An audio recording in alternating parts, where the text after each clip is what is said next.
implications of the fall of the government of Syria.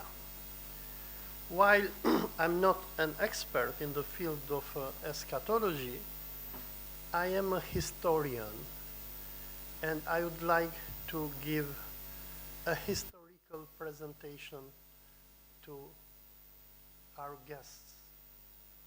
Now, the war in Syria is not the first nor the last war that international Zionism has done against the Muslim world. The war in Syria came as a result of this picture that you see here. And this picture is from the year 2020, when in that time, US President Donald Trump is going to blackmail and force a number of Arab states to sign normalization agreements with Israel. Here in this picture, you see representatives from United Arab Emirates and Bahrain who signed the so-called Abraham Accords. What were the Abraham Accords about? They were the final defeat and surrender of the Arabs to Israel and its apartheid against the Palestinians. But the war against Palestine and Syria did not start in 2024, but it started in 1897, when, as we all know, this is the year when the first Zionist Congress will be organized in Basel, Switzerland, where the Zionist movement, led by Theodor Herzl, will establish the Zionist movement with the aim of invading Palestine, or at least creating a Jewish state. The attempts of the Zionists for creating a Jewish state will not succeed for as long as Sultan Abdul Hamid will be the Sultan of the Ottoman Empire. But in 1809,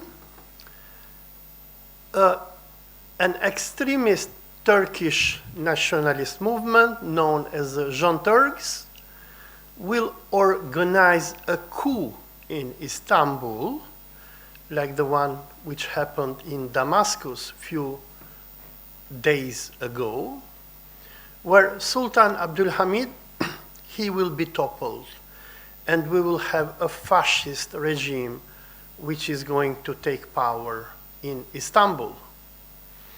The Young Turks, they will remove Islam from the identity of the Ottoman state. They will embrace Turkish nationalism, and for this, they will be supported by the World Zionist Congress, who are going to send to Istanbul a person by the name Vladimir Jabotinsky. For those of you who know the history of Zionism and revisionist Zionism, Jabotinsky is the founder of this movement and, in a way, the spiritual father of the Likud party of Benjamin Netanyahu, which rules today Israel. Jabotinsky will be the father of Benzion Meliovsky, known otherwise as Benzion Netanyahu, who was the father of the present Israeli Prime Minister Benjamin Netanyahu. So after organizing a coup in Istanbul, the Young Turks, they will push the Zionists, they will push the Young Turks to join World War I, where the Ottoman Empire is going to declare war on Russia. Because of the war, the Ottomans, while at first they will succeed on defeating the British and the French in the Battle of Gallipoli, later on they will be defeated. In 1917, when the British Empire was being defeated by the Germans, the Zionist World Congress will approach the British government, and the British government will trade with the Zionists in exchange for their financial support and bringing the United States to join the war on behalf of Britain. The British will issue the Balfour Declaration, where they will promise Palestine to the Jews.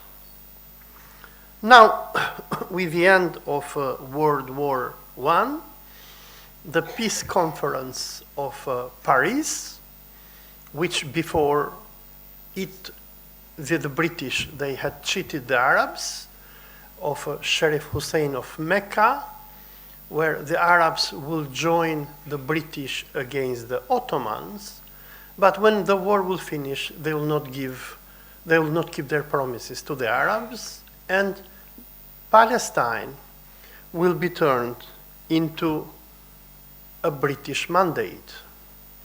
Under this British mandate, the British will start to bring hundreds of thousands of Jews from Eastern Europe. Most of them will come from Russia, Poland, and what we know nowadays as Ukraine, and they will start to establish their first settlement in the occupied Palestine. The native Arab population of Palestine, which is going to understand that the danger that is coming to them, will riot against the Jews in 1920, 1921, and the most famous rioting is the one of 1929, known as the Burak Revolt, when Palestinians will refuse the taking of the wall of Burak, otherwise known as the Western Wall, by the Jews, because they understood that these Jewish colonists who came to Palestine by the British, they were not simply coming to settle there, but they wanted to take even the most holiest site of Palestine, which is Masjid al-Aqsa. Now, during World War II, many Palestinians hoped that Germany and Italy will win the war. Unfortunately for them, the Germans were defeated, and the new world order, which will be established after the Second World War, will give the mandate of Palestine to Jewish colonists who were a minority in the country. In 1947, the Americans, they will play with the newly formed United Nations, which will come up with a UN partition plan, and on May 14, 1948, the State of Israel will be established. The establishment of the Israeli state will bring to Arabs horrible massacres. We'll have the massacre of Deir Yassin and what the Arabs call Al-Nakba, where white European, non-Semitic Jewish immigrants will force more than 750,000 Palestinians to leave their country. The neighboring Arab countries, which were just formed after Second World War, after they were colonized by the British and the French after World War I, Syria, Lebanon, Jordan, Egypt, Saudi Arabia, Iraq, they will come to the help of the Palestinians. They will go to fight against Israel, but unfortunately, due to American and Soviet pressures, Czech arming of Israeli settlers, the war will end in a stalemate. Now, the first Arab-Israeli war, which will end in stalemate, will not be the only war that Israel is going to fight with Arabs. The second war will be the so-called war of the Suez Crisis, where Israel, along with France and United Kingdom, they will invade the Sinai Peninsula in response of Egypt's nationalization of the Suez Channel. Then, after this war, we'll have the Six-Day War, a war in which Israel is going to defeat its neighboring Arab states, Egypt, Jordan, and Syria, and will occupy from them territories which before belonged to these countries. Israelis will invade the West Bank and Masjid al-Aqsa from Jordan, Gaza Strip from Egypt, and the Golan Heights from Syria. Now, the fourth major Arab-Israeli war will be the Ramadan War, or as it is known by the Zionists, the Yom Kippur War of 1973. In this war, where Syria and Egypt will attack Israel, the Egyptians will manage to recover territories that they had lost to Israel before. The Americans, who will understand the power of the Egyptian army, where Israel understood that it could not, in a conventional war, prevail over Egypt unless they use the nuclear bomb, will start negotiations with President Anwar Sadat. And finally, in 1978, Egypt is going to sign the Camp David Accords, where, according to these accords, which will be followed in 1979 by the Egyptian-Israeli peace treaty, Egypt will officially abandon the issue of Palestine in exchange for taking Sinai and receiving money from the Americans. Egypt will be the first Arab country which is going to abandon the issue of Palestine. In the meantime, and since 1967, the Palestinians who were made war refugees during the war of 1948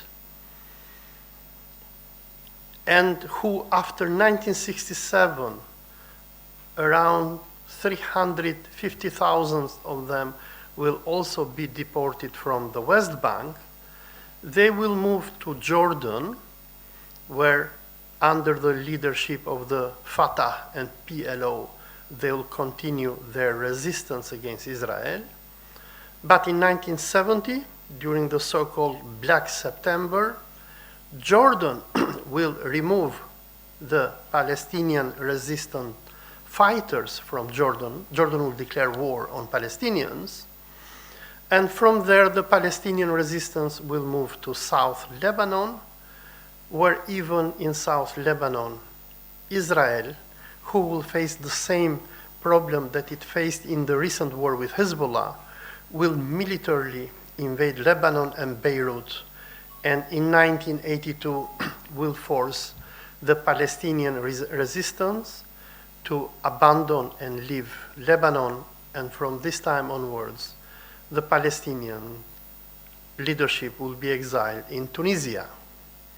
Now, the Palestinians who were hopeless inside of Israel and the occupied West Bank and Gaza Strip, in 1897 to 1993 will start the first Intifada.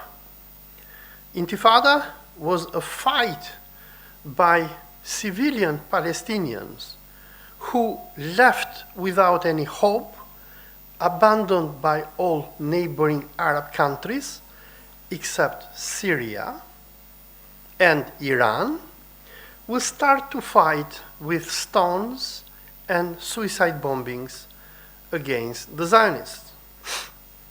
The Zionist regime of Israel, who will fear the uprising of the Palestinians in 1993, will work out with Yasser Arafat, who will be recognized later on even as the president of the Palestinians, the chairman of the PLO and the Palestinian Authority. They will negotiate with him a peace agreement where Israelis will allow Arafat to come back to West Bank and Gaza Strip on a condition that he will pacify the Palestinians. The aim of the Oslo Accords was to create a kind of Palestinian state. But the Oslo Accords will be finished will be killed in 1995 when a Jewish extremist will assassinate the Israeli Prime Minister Yitzhak Rabin. After the killing of Rabin, there will be no more peace between Palestinians and Israelis. Now, during the time that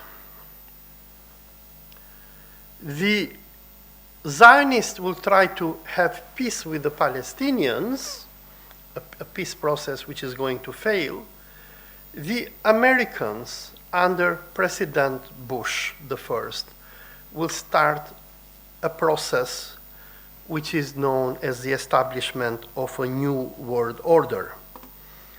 What will happen is that after using Saddam Hussein against Iraq,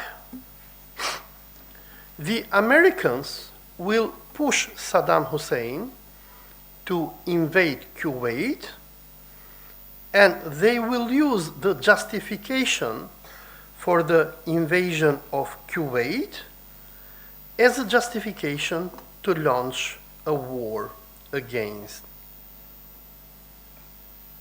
Iraq. This war, which is known as the First Gulf War, will be the first war in a series of wars which the Americans and the Zionists will start against the Arab countries. Here I'm going to play a video with you where you will see that on September 11, 1991, so this is September 11, 1991, not September 11, 2001. So the first September 11 belongs to Bush Sr. We will have here President Bush, who after defeating Saddam Hussein, he will go to the US Congress and he will announce the start of a new world order.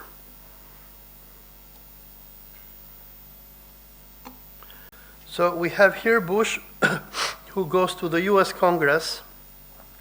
So these are his remarks on September 11, 1991. President Bush announces the start of a new world order. Imran Hussein mentions. And for as long Russia was there, the Americans and the Zionists, they couldn't go and topple and commit genocide against Muslims. Because whenever the Americans will go to bomb Egypt or Iraq or Libya, next day the Soviets will join the fight and they will even threaten the Americans with a nuclear war. But now Bush says we no longer have a Cold War, but he says a new world is coming into view. A world in which there is the very real prospect of a new world order. So what will happen is that with the first Iraq war and the collapse of the Soviet Union, the Americans, they will kill the bipolar world system, where you had the communists on one side and then you had the capitalists. So there will be no more Soviet Union to sponsor Arafat, Mandela, Gaddafi, or all the freedom fighters of our planet. So Bush will celebrate the creation of a new world order, and he will say we no longer live in an era where we couldn't play with the United Nations, and we will always end up in a stalemate. The stalemate was always offered by the Soviets, because if the Americans wanted to bomb and destroy a country on behalf of Israel, the Soviets and the Chinese will always be there who were going to stop that.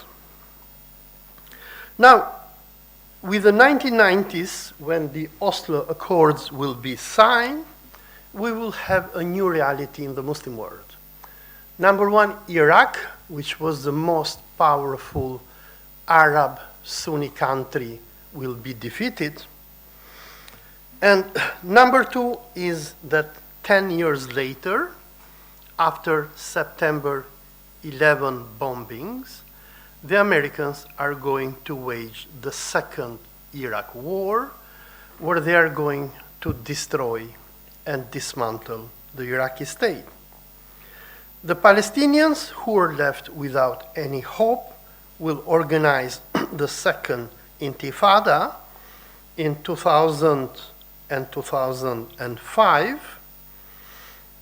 And in this time, Israel, which will be emboldened and will think that we have defeated the Arabs, they will, in 2006, find out that there is a new threat that is coming to the Israeli hegemony, and that is the threat of axis of resistance.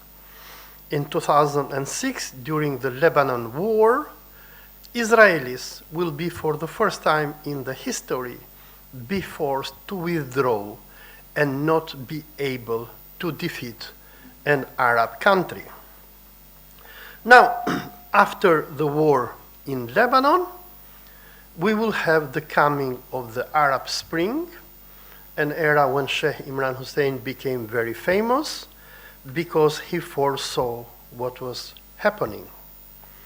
The Arab Spring, which was a wave of revolutions sweeping the Arab world, but in particular attacking Egypt, Syria, Libya, and Yemen, will be used by the Zionists and the Americans by sowing sectarian divisions in the Muslim world to destroy the remaining Arab nation states. Egypt will enter into a civil war from 2011 to 2014.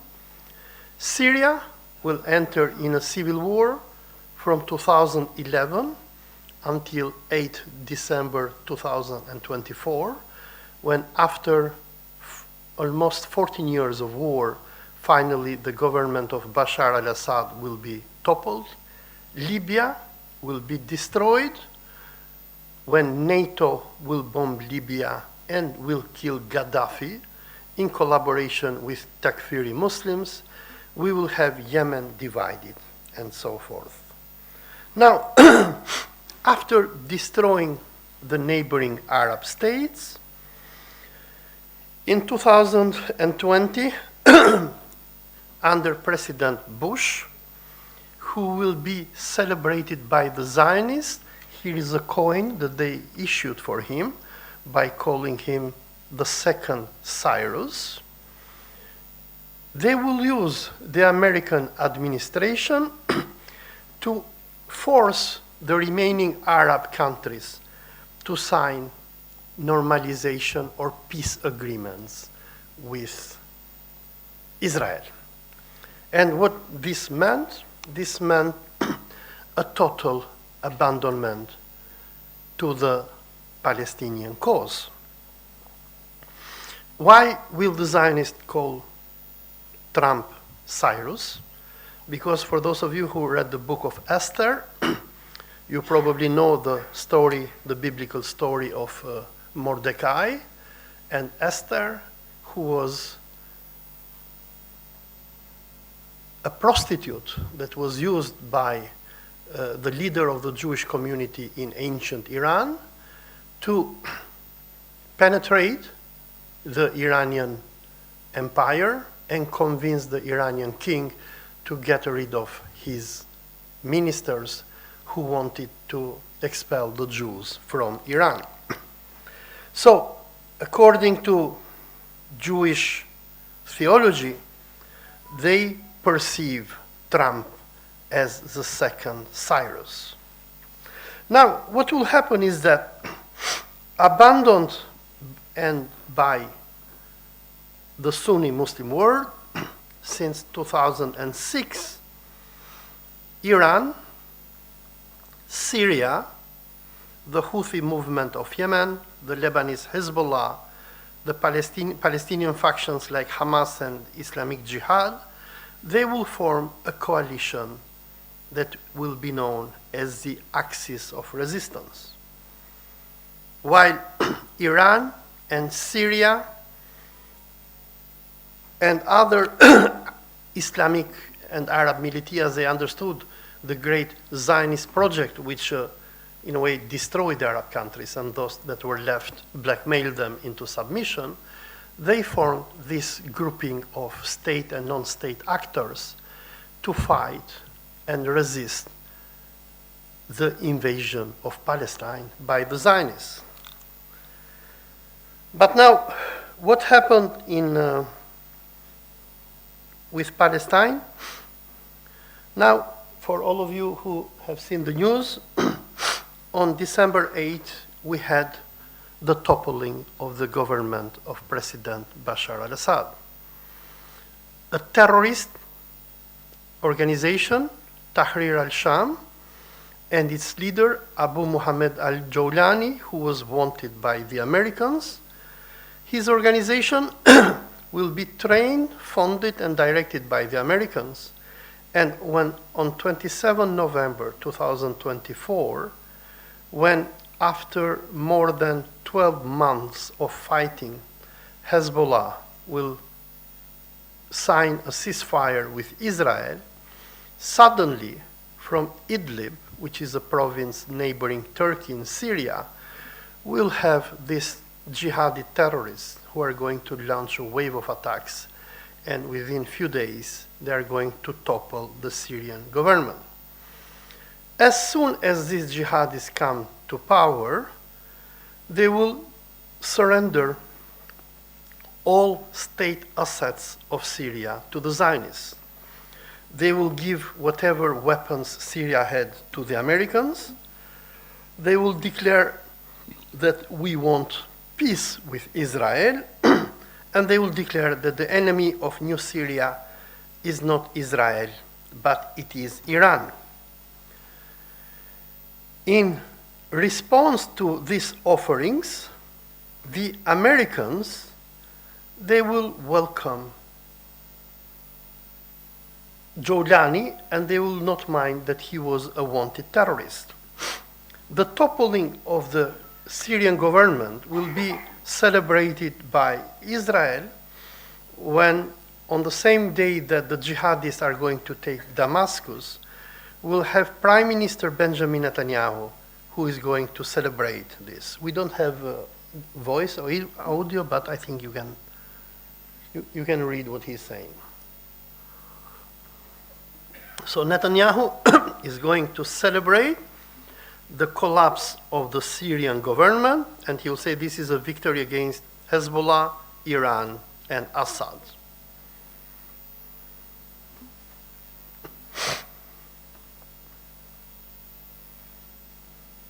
And at the very same day that the government of Syria collapses, Israel will start occupying Syrian territories, capturing the sources of water for Damascus, which is the Yarmouk River and Al-Wahda Dam.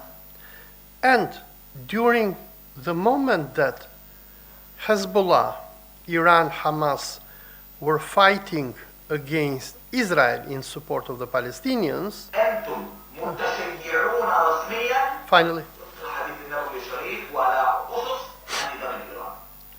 now we will have the Israeli army. Here is Colonel Avichai Adrai, who he is going to push the Sunnis across the world at the very moment that Israel was committing a genocide, was massacring the Sunnis of Palestine. The Israeli army is going to appeal to the Sunni Muslims to join its fight against the Shias, because as Colonel Avichai says, all Sunnis must know that Shiism is more dangerous than Judaism. Sunnis must focus on fighting the Shia, especially Iran, because this is what is required by the Salafi Aqidah. ألم تقرأوا نصوص أهل ذكر من العلماء والفقهاء آباء الشريعة المحمدية الذين حذروكم بشكل واضح وصريح من خطورة الشيعة؟ So he will appeal to Sunni Muslims, instead of fighting and defending Palestine, to go and kill their Shia neighbors. The result of the toppling of the government of Assad in Syria is that in this very moment that we're speaking, Syria doesn't exist anymore. As of today, Syria is divided in 4 occupation zones. One, this was actually 2 weeks ago, some zones where Assad loyalists are still around. Another area occupied by the Kurds and the Americans. Another area under the control of Hayat Tahrir al-Sham. Another area under Turkish occupation, and another area under Israeli occupation. Now, the person who led the war against the Syrian government was this person, Abu Muhammad al-Golani, a person whom the US government indirectly sponsored him and his organization with 18 billion US dollars. So while on one hand, the Americans had put a reward of $10 million for Golani, on the other hand, as the former US ambassador to Iraq, Turkey, and Albania, James Jeffrey, showed in 2021, the Americans were in contact with Golani. They supported Hayat Tahrir al-Sham, which is a new name for Al-Qaeda, because Golani, at first, he was one of the directors of Al-Qaeda in Iraq. He was the deputy of Ayman, I forgot the name, and of Abu Bakr al-Baghdadi as well. And what the US, ex-US ambassador in Iraq said in an interview that he gave in 2021, he said that by supporting Hayat Tahrir al-Sham, we were supporting Israelis, supporting the Turks, supporting the Syrian Democratic Forces, and on the other hand, by them, we were trying to stop a Russian Assad-Iranian victory, and Hayat Tahrir al-Sham picked up on them. Now, Syria, since 2011 to November 2024, was placed under some of the most horrible sanctions in the history of the Middle East. Syrians couldn't buy even food. The Syrian state survived thanks to Russian and Iranian help. Russians were delivering wheat, Iranians were delivering oil for free. But as soon as the government of Assad was toppled, there was no revolution in Syria.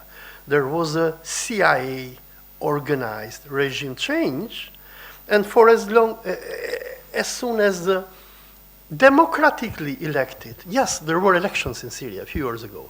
The democratically elected president of Syria, Bashar al-Assad, who was not an angel, of course, but as soon as he was toppled and he was replaced by the emir of ISIS for Nineveh province, Abu Muhammad al-Jawlani was the person who was sending suicide bombers to kill people in their homes. As soon as he came to power, the Americans, they started to remove their sanctions against Syria. They allowed humanitarian aid, and suddenly we had an internationally wanted terrorist who's being treated as if he was Nelson Mandela or Yasser Arafat. But now, what is going on? Why had the government of Syria to go? Here is an interview by Wesley Clark. He was the US NATO commander for Europe who bombed Yugoslavia, and he has revealed to us why Syria had to be destroyed.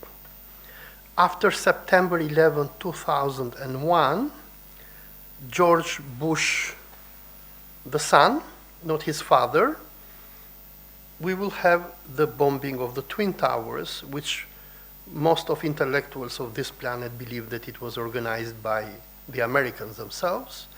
And immediately after September 11, the Americans came up with plans to go to war against 7 countries in the next 5 years. So which were these countries? We can see it here. It's a memo that describes how we're going to take out 7 countries. Now we have here President Donald Trump, the US president who is going to take office in 2 days from now. A week ago, he posted this video of Professor Jeffrey Sachs, where Professor Sachs says openly that the toppling of the Syrian government was ordered by President Obama in 2011, and this follows the 1995 Netanyahu theory. The theory of nowadays Prime Minister of Israel, Benjamin Netanyahu, has been that for Zionism to triumph over Islam and the Palestinians, the Americans had to topple all those governments which supported Hamas and Hezbollah. War in Syria, and you may actually hear from grown-up reporters who are lying through their teeth or ignorant beyond imagining that, oh, the war in Syria, yes, starting 4 years before Russia intervened. What kind of nonsense is that? And how many times did the New York Times report on Operation Timber Sycamore, which was the presidential order to the CIA to overthrow? Why did the U.S. invade Iraq in 2003? Well, first of all, it was completely phony pretenses. It was the war all the time. They had to figure out how to sell the war to the American people, how to scare the shit out of the American people. It was a phony war. Where did that war come from? You know what? It's quite surprising. That war came from Netanyahu, actually.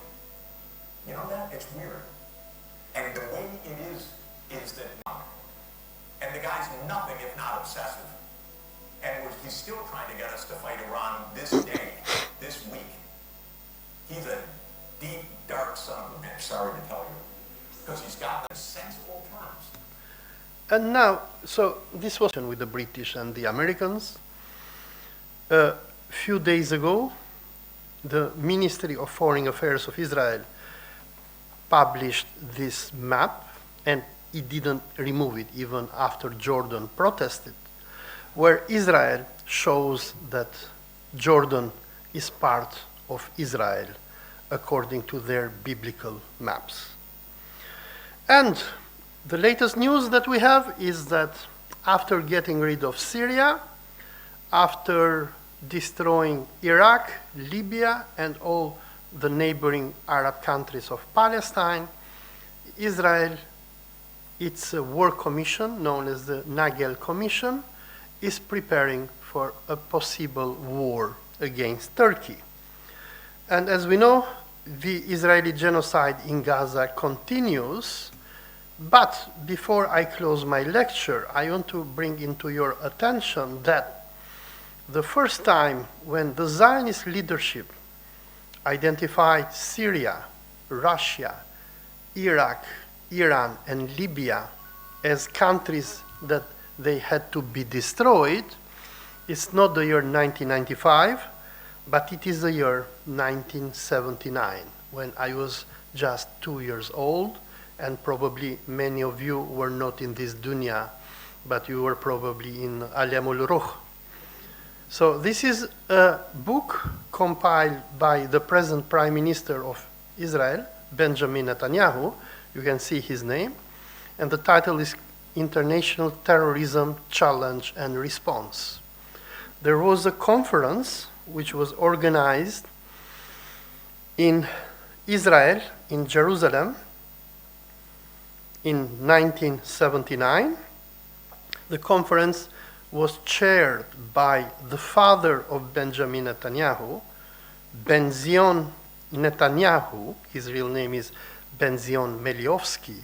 But these Slavs, when they immigrate to Israel, they change their names because they don't want people to understand that they are not Jews, but they are Slavs. And in these conference proceedings, you are going to see people like George Bush, the eldest, who will later become even the president of United States, who will participate, and they will all identify which are the terrorist states that Israel and the United States have to go after. So these terrorist states, they are those states who were supporting the Palestinians, and you can read the names. The Soviet bloc countries, China and North Vietnam, the radical Arab states, Libya, Syria, Iraq, South Yemen, Algeria, and Iran. And the main culprit are the Russians. And when Sheikh Imran Hussein predicts that at the end of time, in our Akhirul Zaman, we will witness a major war between Russia and the Zionists, he is perfectly right. This has been foreseen and foretold to us by the Zionists many decades before we were even born. Thank you very much. This is my presentation.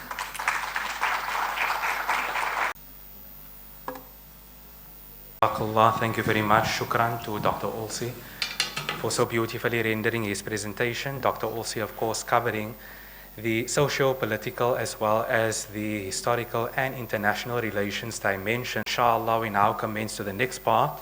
And very soon we will also have the details being shown on the screen, and there will be a few members of our MSC during the presentation. There were some logistical impediments. We couldn't hear the sound for the first George Bush, his video. I think the CIA may be infiltrated during the presentation. There were some logistical impediments. We couldn't hear the sound for the first George Bush, his video. I think the CIA may be infiltrated. An expert in the subject and a senior academic at the Islamic University in Malaysia from Albania originally. We now hand over to our beloved Sheikh Imran Hussein, who will now cover the Islamic. Rahim. We begin with Allah's blessed name. We praise and on Moses and on Jesus, the Messiah, and on his mother, the Blessed Virgin Mary, and on the last of them all, whether they accept it or they don't, the Prophet Muhammad, Allah's blessings be upon them all.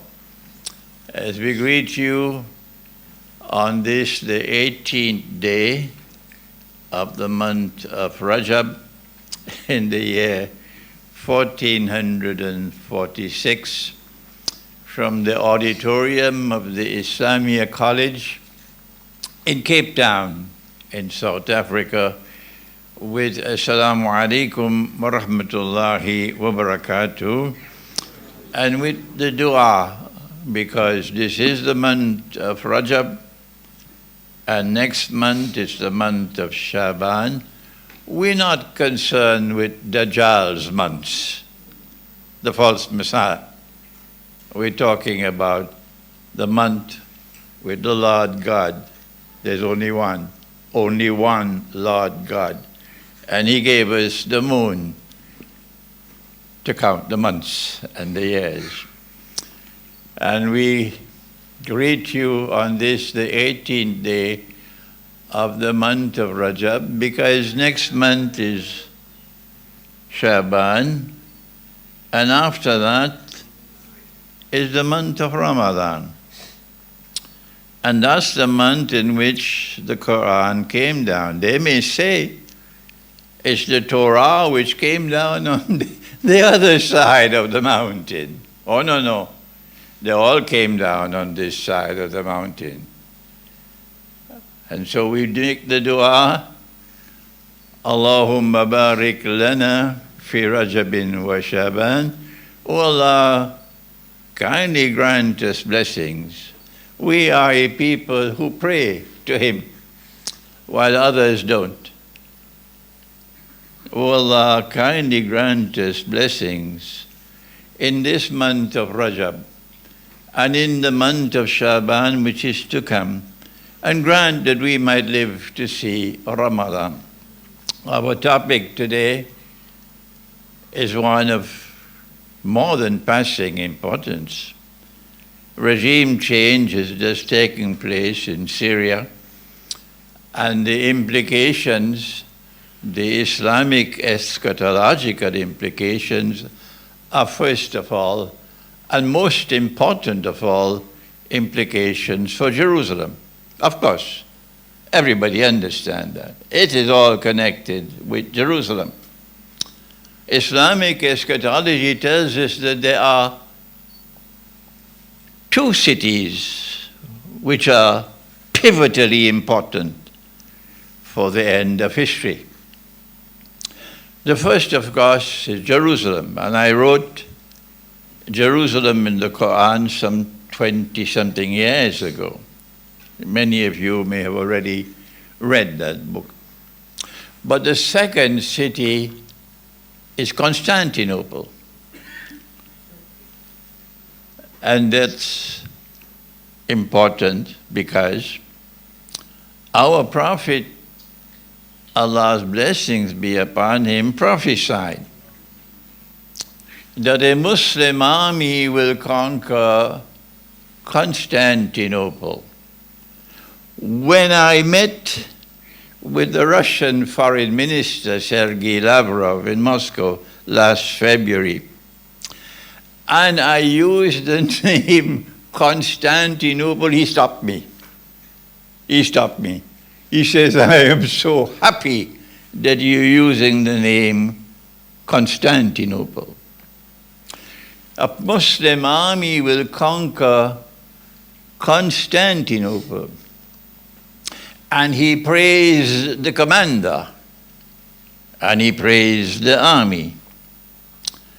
But I don't think Erdogan in Turkey, the Sultan Erdogan in Turkey is too comfortable about this prophecy. And the prophecy about the conquest of Constantinople by a Muslim army, not a Russian army, not a Christian army, a Muslim army, because we don't want to provoke civil war in the house of religion. The prophecy is that the Muslim army will conquer Constantinople shortly after the Great War. Christian eschatology speaks about the Great War. Jewish eschatology, I believe, also speaks about the Great War. And they call it Armageddon. And our prophet called it the Malhama.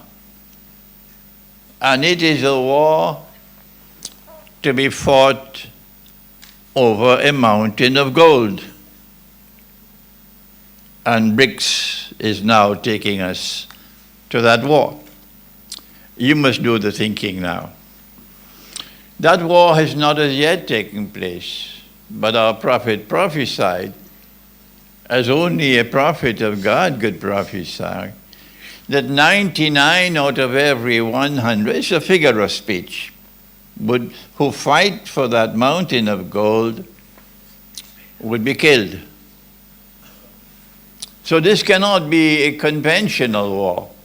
This has to be a war using weapons of mass destruction, like nuclear weapons or something else beyond that. And that war has not as yet taken place, but it's around the corner. It's around the corner. And perhaps the imminent collapse of Ukraine might provoke that war. And when that war takes place, then he said that the next event to occur would be the conquest of Constantinople by a Muslim army. And I have offered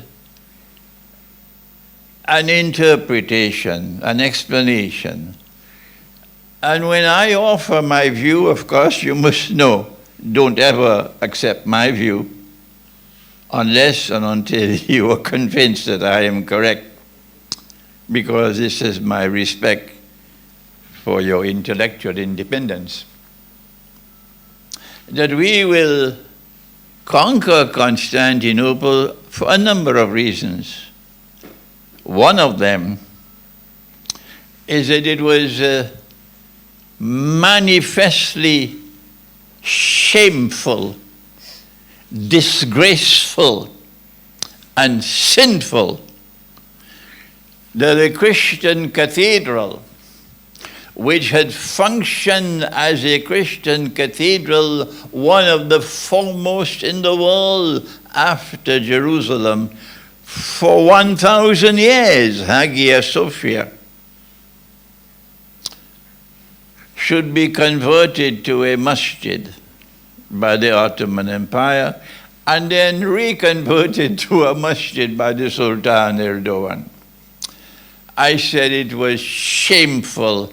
I said it was disgraceful. I said it was manifestly sinful. Because in the Quran, listen carefully, the Lord God has given us an obligation to protect the synagogue, even if we have to fight to protect it. The church, the cathedral. Are you listening to me? Or the propaganda against Islam on behalf of the Jewish state of Israel? The propaganda has been going on for so long, and Dr. Osley is one of the foremost authorities to explain it and to reveal it and to preserve it. This is what the Quran says. Fight, even if you have to fight, to protect the synagogue, to protect the church, to protect the cathedral, to protect the masjid. Surah Al-Hajj.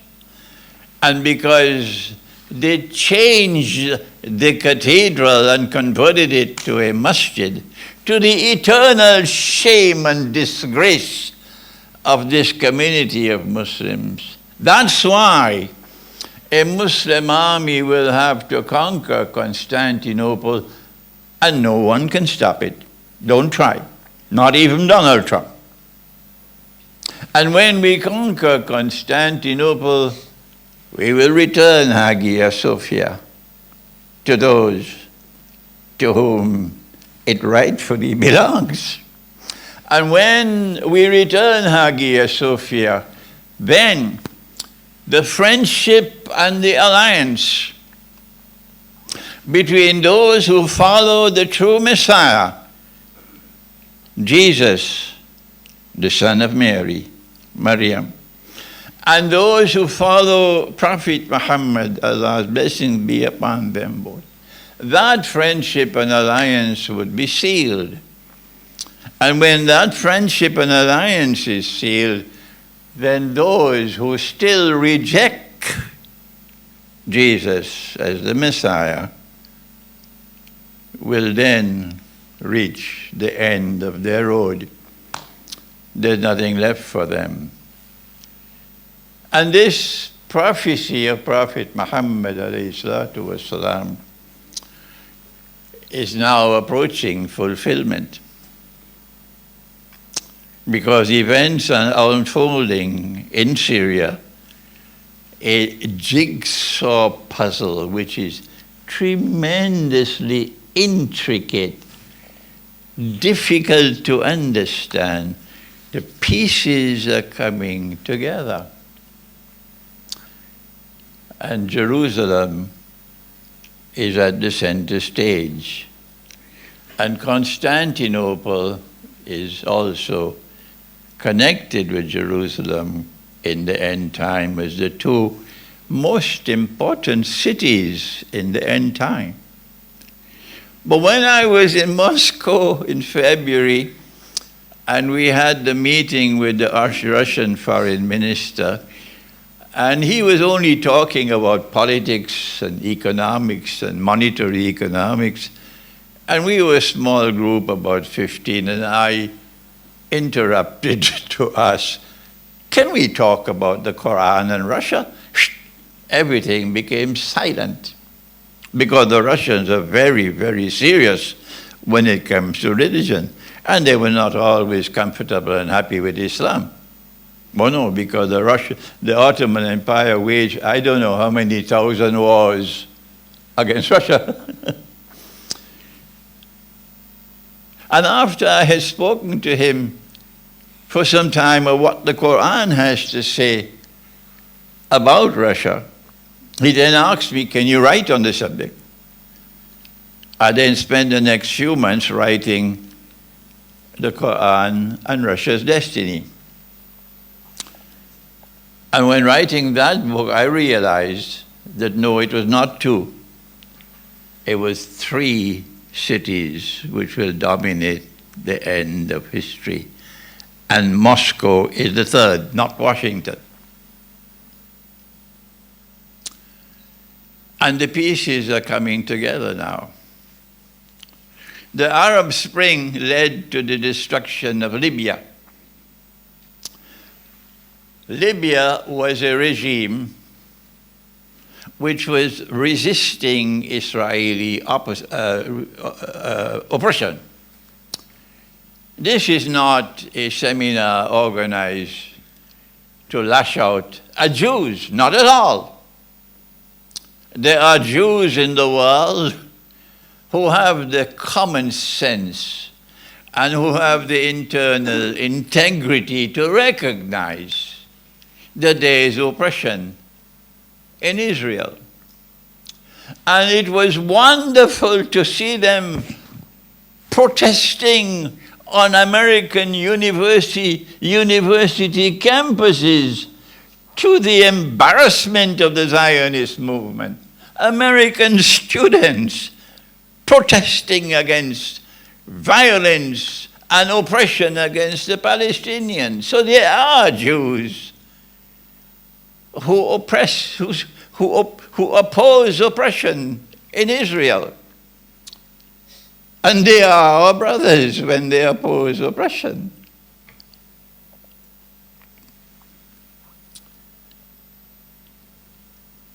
And then the oppression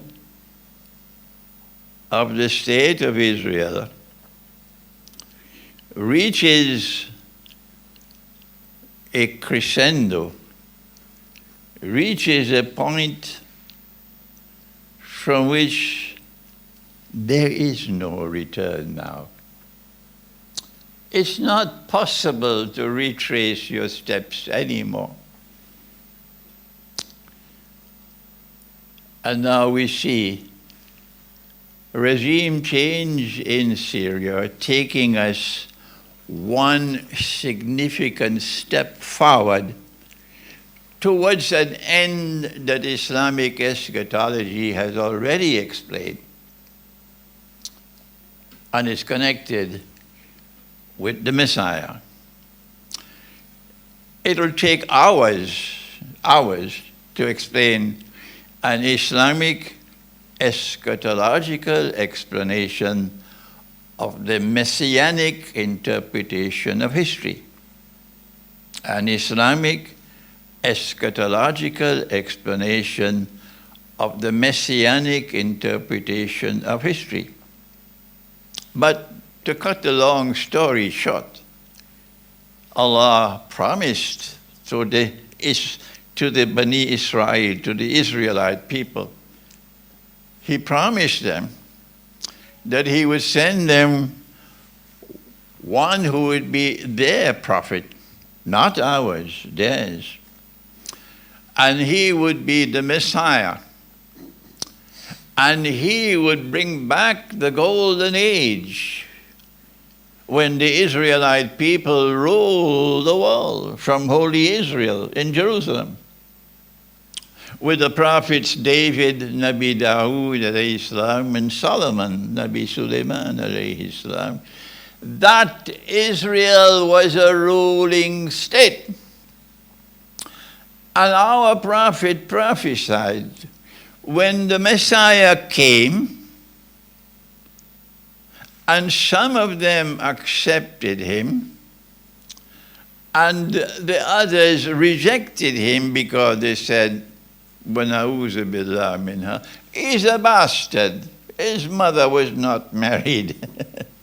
Allah tested them, and they failed the test because they could see with only external sight, and they're internally blind. All those who worship gold, and when gold becomes a golden calf, are becoming internally blind. All those who worship gold, and when gold is transformed into a golden calf, they are internally blind. That's the price you pay for worshiping gold. And so, the state of Israel is pursuing a mission to restore rule over the world, because that's what the original Israel did. When they rejected the Messiah, and they did more than that, they boasted of how they killed the Messiah. It's in the Quran, so don't accuse me of anti-Semitism. It's in the Quran. You want to accuse the Quran of anti-Semitism? Go ahead and do it. So now they are waiting for a Messiah to come. And that Messiah has to cause Israel to become a ruling state in the world. And when he does that, then he could stand up in Jerusalem and declare, I am the Messiah. But our prophet, Allah's blessing be upon him, prophesied, no. Allah created a false Messiah who would impersonate the true Messiah. And that false Messiah will take them for a ride. And that's what he's doing now. He has, number one, he has to bring the Jews back to Jerusalem to reclaim it as their own 2,000 years after they had been driven out. Has he done that? Yes. Number two, he has to restore a state of Israel in the Holy Land. Has he done that? Yes, in 1948.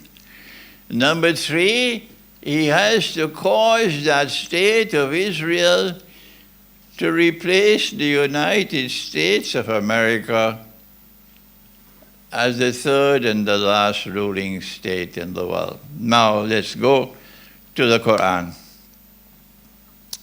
And to go to Surah Al-Mursalat. And in Surah Al-Mursalat, Allah speaks about a shadow. And the shadow will constitute of three parts.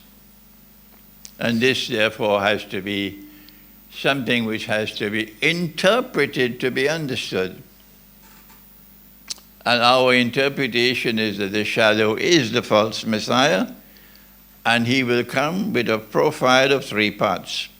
When I wrote Jerusalem in the Quran, I said in part 1 he produced Pax Britannica. You know Pax Britannica in South Africa, oh yes. We know it, when all your gold and all your diamonds and all your precious metals were stolen from you by thieves who had no shame at all. Stolen from you. And then, not only did Pax Britannica pave the way for a state of Israel to be established in Jerusalem by the false Messiah, but it gave way to a Pax Americana, which made Israel strong, powerful. They were always arguing, we are simply struggling to give a home to a people who don't have a home. That's all. That was not true at all.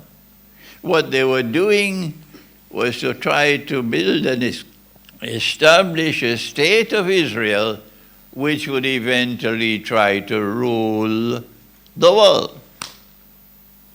Because our prophet prophesied that when the Messiah returns, because he came, and they saw him, now listen carefully to my words, they saw him crucified on the cross before their very eyes.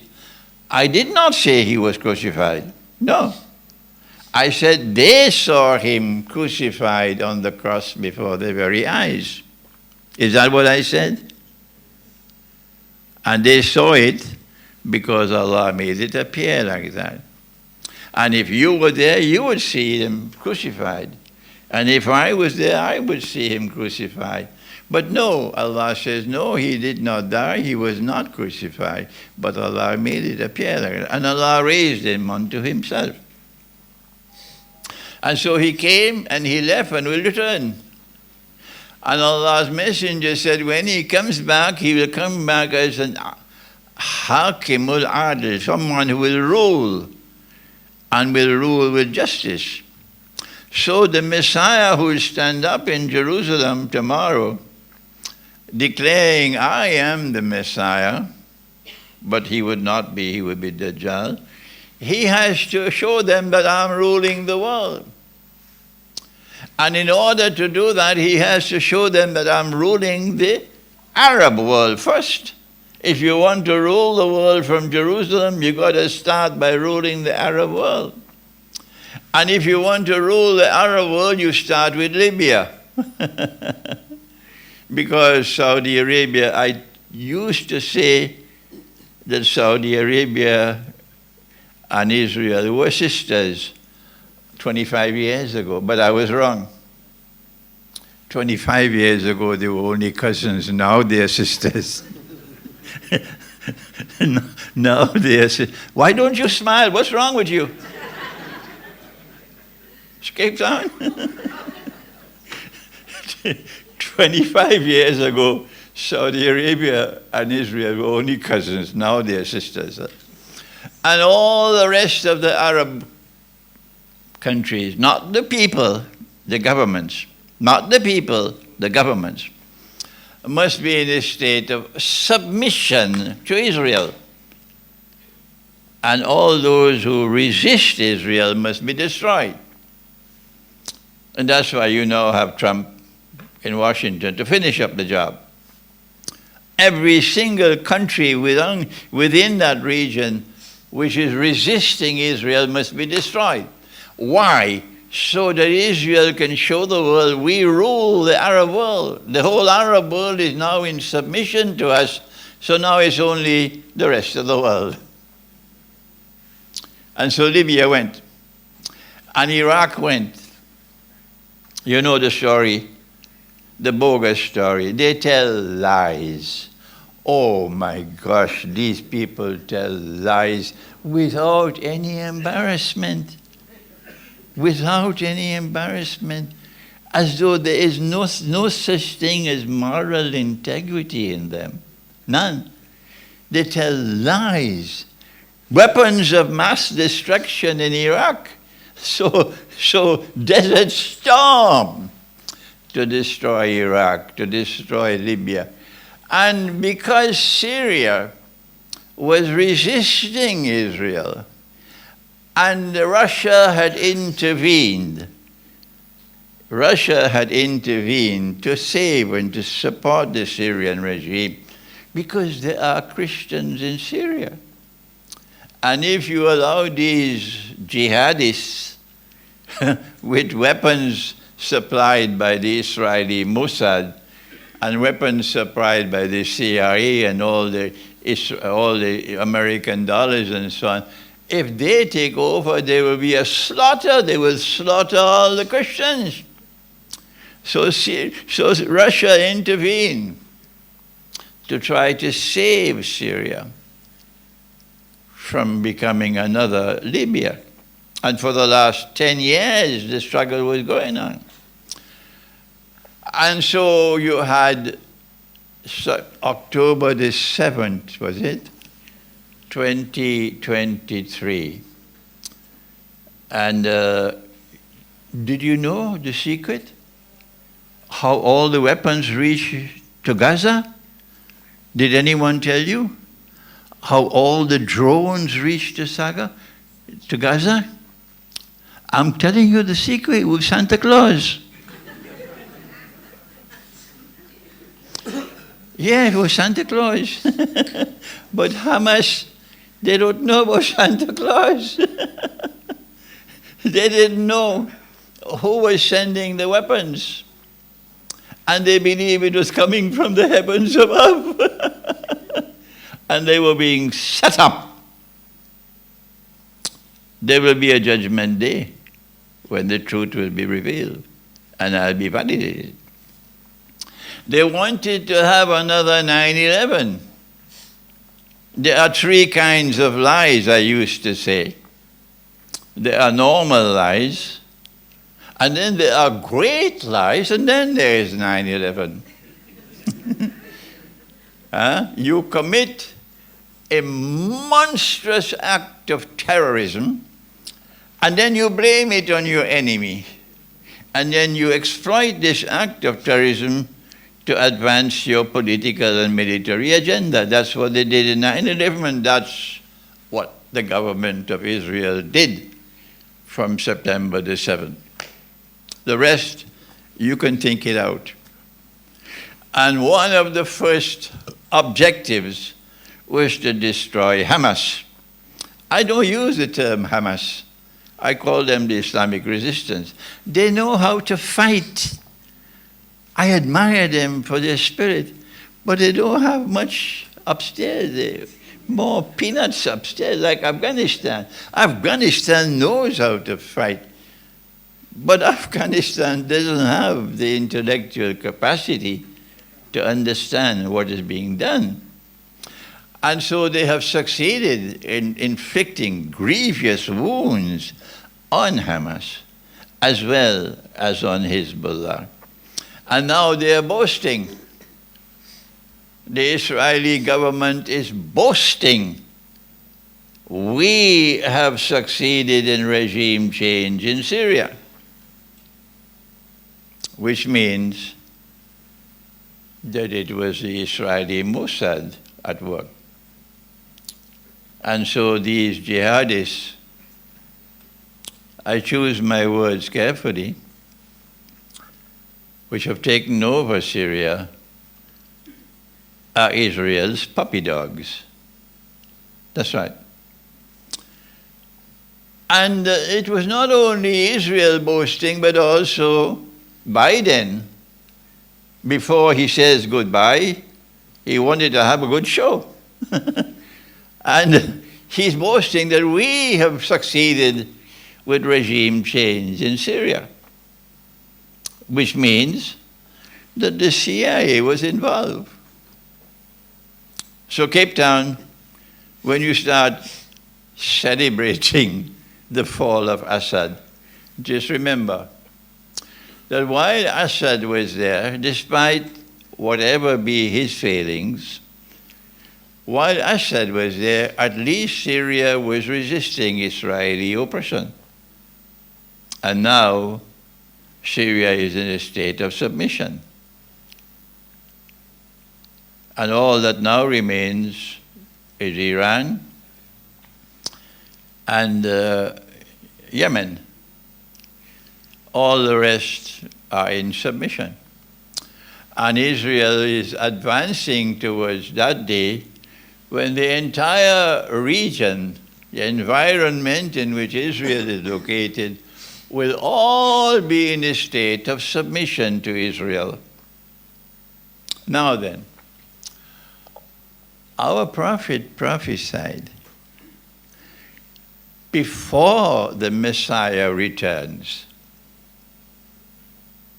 that Allah Most High would send someone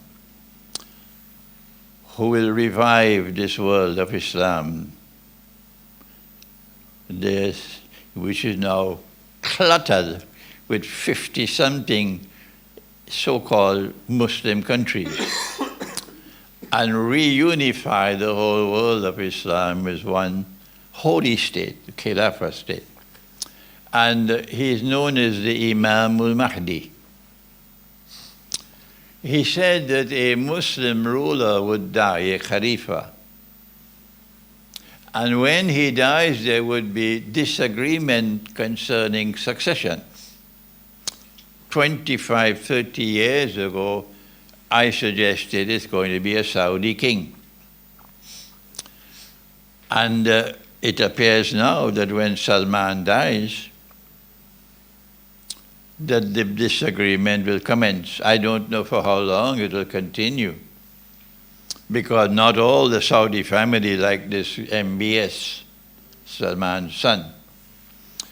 During that time of disagreement concerning succession, a man will come out of Medina and hurry to Mecca. And in Mecca, he will declare himself to be the Mahdi. When that happens, that is the last significant threat to Israel. Because this man is going to restore the Khilafah state and unify the world of Islam.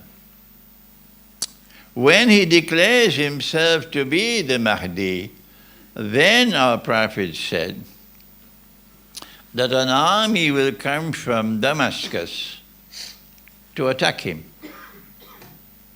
And so long as Assad was there, we could not truly understand how this will take place. An army will come from Damascus to attack the Mahdi. And when that army has crossed Medina and is on its way to Mecca, in between Medina and Mecca, the earthquake will occur. The earth will open and swallow that army. And that is a sign confirming this is not a bogus CIA Mahdi. This is the true Mahdi.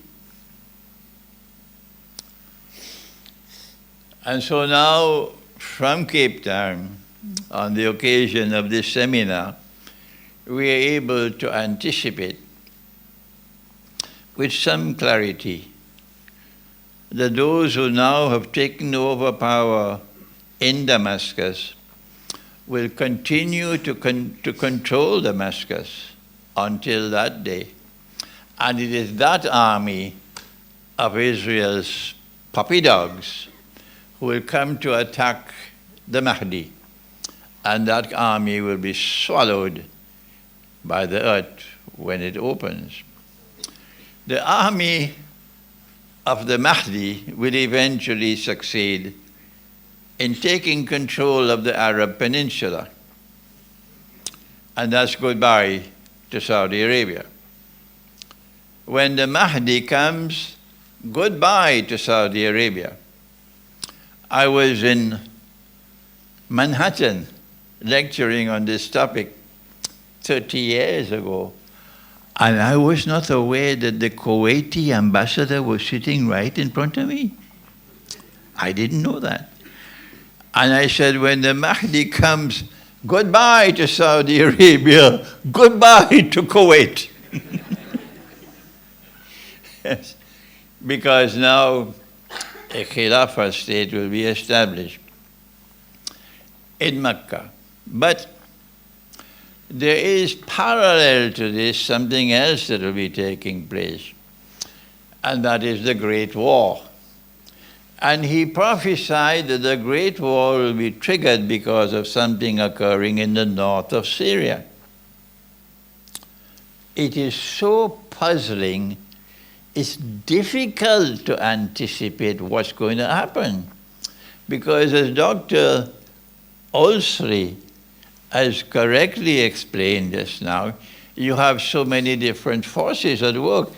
Israel is an actor in Syria now. The Israeli army is an actor in Israel. The Turkish army is an actor in Israel at this time. The American armed forces are actors in Israel at this time. In Syria at this time.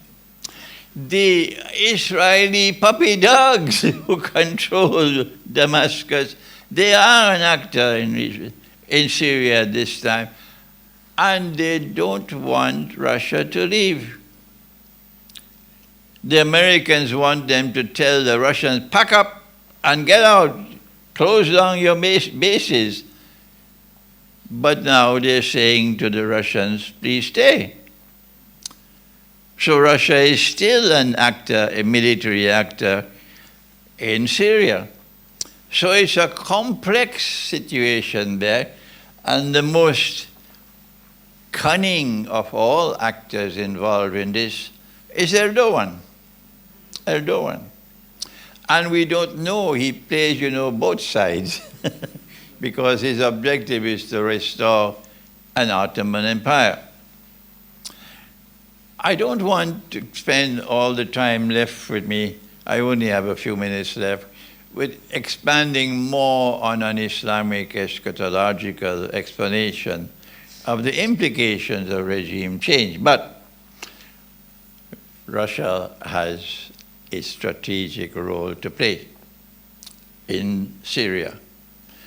And that has to be understood from the Quran. And you have to go to Surah Rum of the Quran to understand what is the role that Russia has to play remaining in Syria. Russia today is the most powerful military force in the world. I said this many years ago. They thought I was dreaming.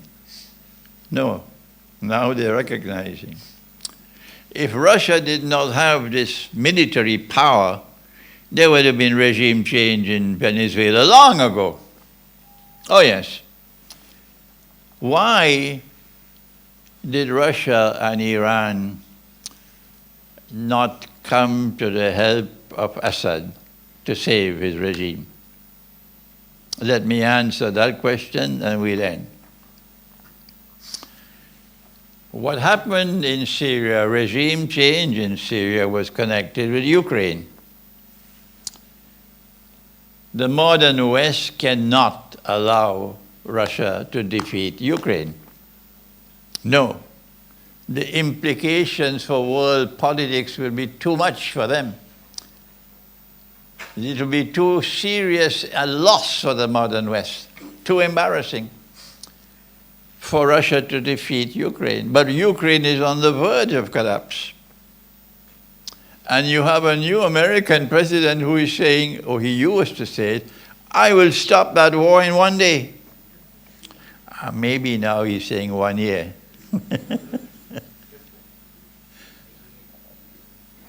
But it is now clear that the war in Ukraine cannot continue indefinitely. And so what to do? How to save us from this tremendous embarrassment? How can we get Ukraine off the hook? Answer, Israel's puppy dogs were told when to attack.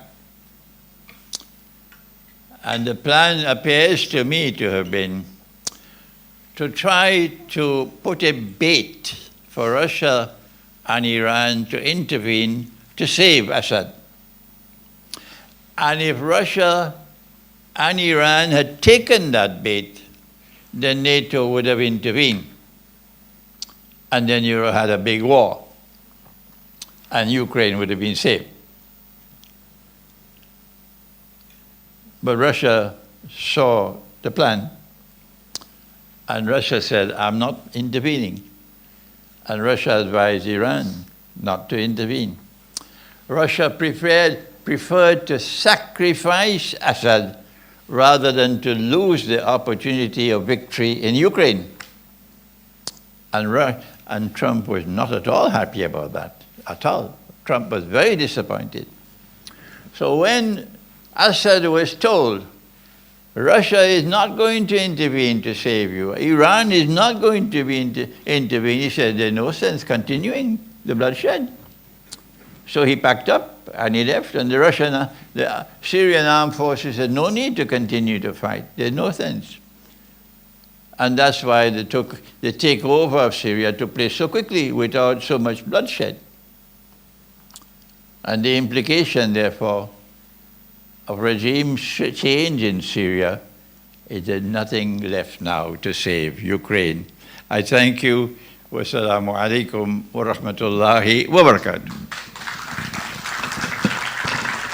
In the language of our forefathers, Bayit Ramakasi, to Sheikh Imran Hussain, as well as to Dr. Olsi for so beautifully giving their presentations covering the subject of the Islamic eschatological dimensions and implications, rather, of regime change. Years, alhamdulillah, and we've always opened our platform to various scholars, both locally and internationally, to benefit as young people.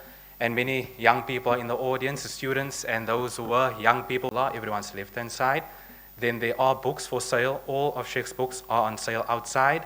And if you go further, inshallah, then the refresh link will be sent for those who would like to send their questions online, inshallah. And for those who are more old style, you can write the questions and we will pose the questions through. Makasi to everyone for coming for the first session, and we call upon everyone to go outside to please buy of Sheikh's books, inshallah, on various subjects, and inshallah to enjoy and then we will pose a question through to Sheikh. You can write down your questions for the time being, and we'd like to encourage everyone, as Uncle Fakhri, our senior, always advises both Sheikh as well as Dr. Olsli to answer, or either Sheikh or Dr. Olsli to answer, inshallah. Once those pieces of paper, those pieces of paper or the pen. And then immediately, once we have the first questions coming through, we will pose them to Sheikh and Dr. Olsli. Does Indonesia play and Malaysia play in the big war? Let me repeat. What role, I should actually read, what role will Indonesia and Malaysia play in the Great War? Does not indicate whether it's a question for me or for Dr. Usli. So they did not indicate who is answering. So Dr. Usli will answer, yeah. Assalamu alaikum.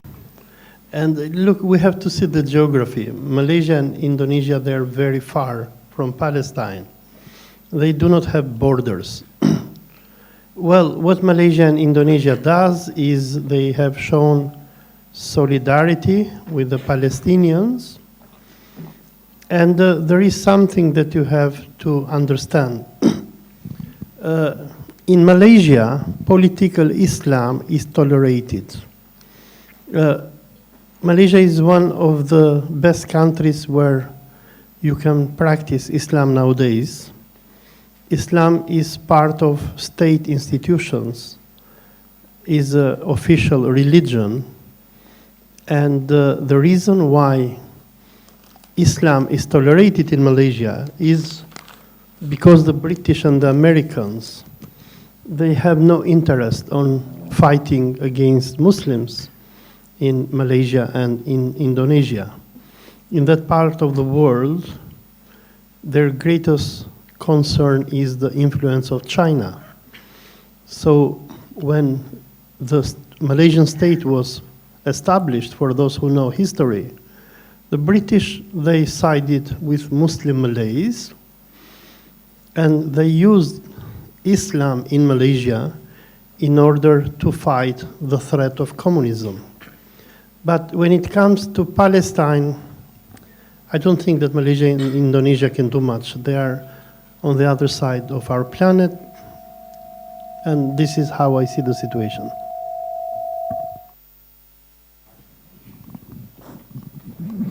The Sheikh comment on the current ceasefire in Palestine. I repeat, can Sheikh comment on the current ceasefire in Palestine? It goes further.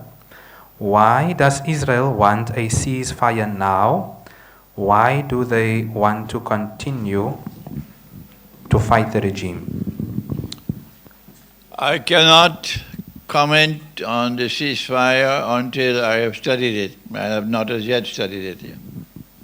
The next question. Ya Allah. Kan jy die uitmaak hè?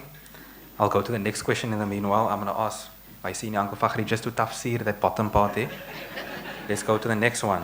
This is directed both to Sheikh and to Doctor. What role will Iran and Yemen play in the end times? What role will Iran and Yemen play in the end times? Both to Doctor and Sheikh. Me? What role does Yemen and Iran play in the end time? Yemen is easy because our Prophet, Allah's blessing be upon him, was passing by and he saw some of his companions sitting and talking, and he asked, "What are you talking about?" And they said, "We are talking about alama to sa'a, the signs of the last day." He then said the last day would not come, and he mentioned 10 signs. But the 10 are not given in the chronological sequence in which they will occur. Number 1, Dajjal. Number 2, Gog and Magog. Number 3, the return of the son of Maryam, Nabi Isa alayhi salam. Number 4, Dukhan or smoke. Number 5, Dabbatul Ard. There's a book of mine on Dabbatul Ard outside on Dajjal, the Quran, and the Jasad. That book that deals with Dabbatul Ard. Number 6, that the sun will rise from the west. Number 7, 8, and 9, 3 earthquakes in which the earth will open and swallow what it swallows. 1 in the east, 1 in the west, and the third one that I already mentioned, when the earth will swallow the army of Israel's puppy dogs. But number 10 is that a fire will come out of Yemen. A fire will come out of Yemen and drive people to their place of assembly for judgment. That cannot be a literal fire. This is language that has to be interpreted. So obviously the fire will be those in Yemen who are resisting Israeli oppression rather than those who are supporting Saudi Arabia. And those who are resisting Israeli oppression are the Houthis, and they are supported by Iran. So in view of the fact that this is one of the major signs of the last day, Iran is in good company. Shukran, Sheikh. I don't know if Dr. Olsley would like to add on. Yeah, since the establishment of the Islamic Republic of Iran, Iranian state is a Mahdist state. They have the concept of Mahdiviyat. So they believe that at the end of time, Imam Mahdi will appear and he will mobilize Muslims to defeat Israel and Dajjal. For people who study the history of the Islamic Republic and their constitution, they believe that the Islamic Republic of Iran is the Republic of Mahdi. The 5th article of the Constitution of Iran states that the supreme leader of Iran, who is a fuqaha, is in this position until the moment when Imam Mahdi comes. And in that moment, according to the Iranian constitution, Imam Mahdi should take the leadership of the state. The reason why Iran is suffering so much is under sanctions. Its president, Raisi, was killed. Qasem Soleimani, the commander of the Quds Force, or the Army of Jerusalem, was assassinated by the Americans in Baghdad. The reason why we have so many Iranian officials and generals being killed, Iran is sanctioned. Iran is threatened with a nuclear war and everything else, is because the belief of the Islamic Republic is that it is its holy mission to liberate Jerusalem and Palestine from the Zionist and Dajjal. This is the concept of Vilayat al-Faqih, which Imam Khomeini established. He made a big, if I can call it a bidah, in the Shia theology. Because in traditional Shiism, the Shias, they didn't believe in power. They believed that the power should be given to secular authorities. But when Khomeini organized his revolution against Mohammad Reza Pahlavi as a response to the process of secularization and de-Islamization of Iran, he came into a conclusion that we have to break with traditional Shia theology. We should establish the country or the state of Islam, which is ruled by the fuqaha, and this fuqaha should serve as a representative of the hidden imam. I mean, if you see nowadays what is happening in the Middle East, the battle between Israel and the Zionist empire and the axis of a resistance, it is a battle between the Messianists, because evangelical Zionists, they believe that God will bring Messiah to save the Jews from their sins. And for God to bring Messiah, they have to gather the Jews from all over the world in Palestine and to defeat the children of Ishmael. Because according to Zionist and evangelical belief, we Muslims, we are perceived as the children of a slave, of Hajar. And in their theology, they claim that they are the children of Ishaq. So according to their theology, Ishaq, who was the son of Sarah, is a son of a free woman. But we, the Muslims, are the descendants of a slave woman, Hajar. And according to their belief, and the reason why they returned to Palestine, is that they believe only in this way God is going to forgive them and to remove the curse from them. But what we are seeing is that since the establishment of Israel, wherever the Zionists have gone, curse has followed them. I mean, if somebody visits Israel, you see there is no peace in this country. These people, they cannot sleep. And facing this messianic theology that the Americans and the British and the Zionists represent, we have another theology, which is the theology of Mahdiviyat, that the Shias believe. And they believe that this is the end of time, and before the end of time, Allah will bring Imam Mahdi, who will unite and mobilize the Muslims to defeat the army of Dajjal. Iran is a very eschatological state for those who know it. Thank you. Thank you very much to Doctor and to Sheikh. The next question.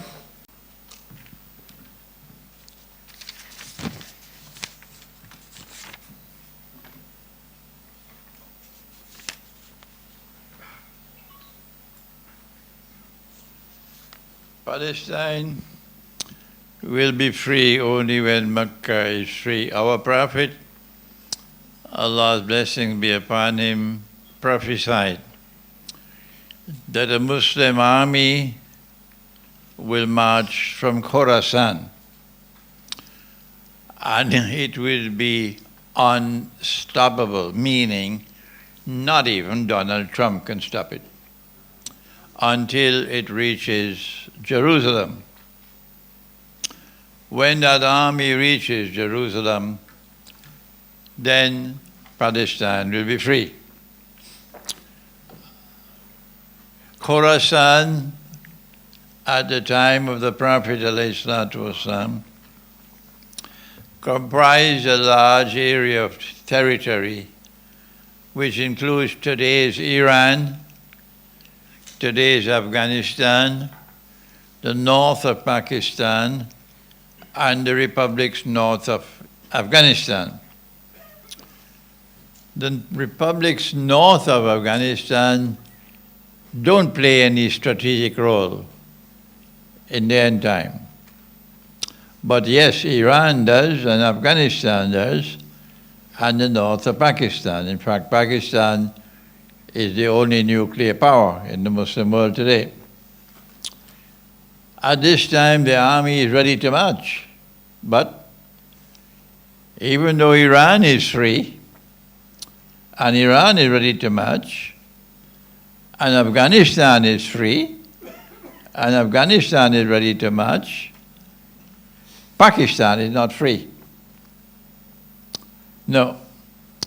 And Pakistan will not be free so long as the Pakistan armed forces control the country. I call the generals who control power in Pakistan and who've all been trained in the West and who had an ample share of whiskey and white women. I call them Yankee puppy dogs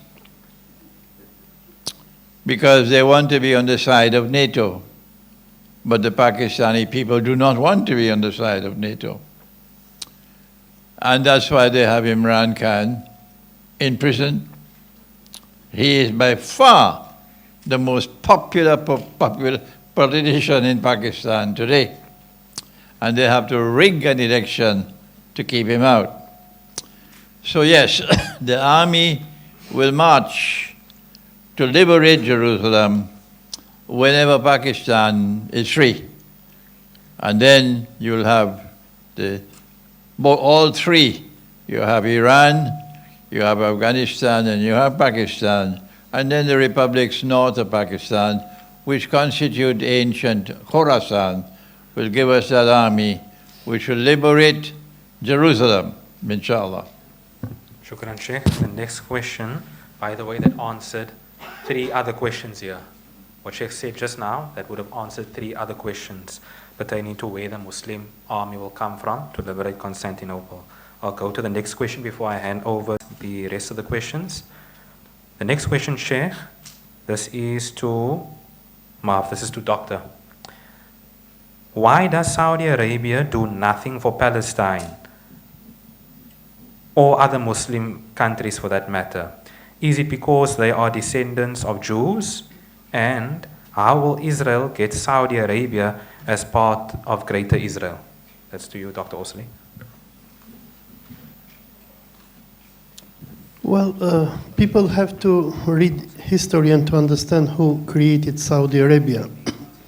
There was no Saudi Arabia in the history of mankind, but during World War I, when the Ottomans were defeated, we had Emir Sharif Hussein, who was the Sharif of Mecca, the person who led the so-called the Arab rebellion against the Ottomans with Lawrence of Arabia after he was recruited by the British High Commissioner in Egypt, Henry McMahon. The British promised to Sharif Hussein that once we topple the Ottomans, we will make you the Caliph of Islam and you will create an Arab Caliphate. When World War I finished, Sharif Hussein understood that the British had cheated him. In the peace conference of Versailles, there was no Arab Caliphate created. And moreover, in the Sanremo conference, which came after, the British divided the Arab world with the French, and there was no caliphate established.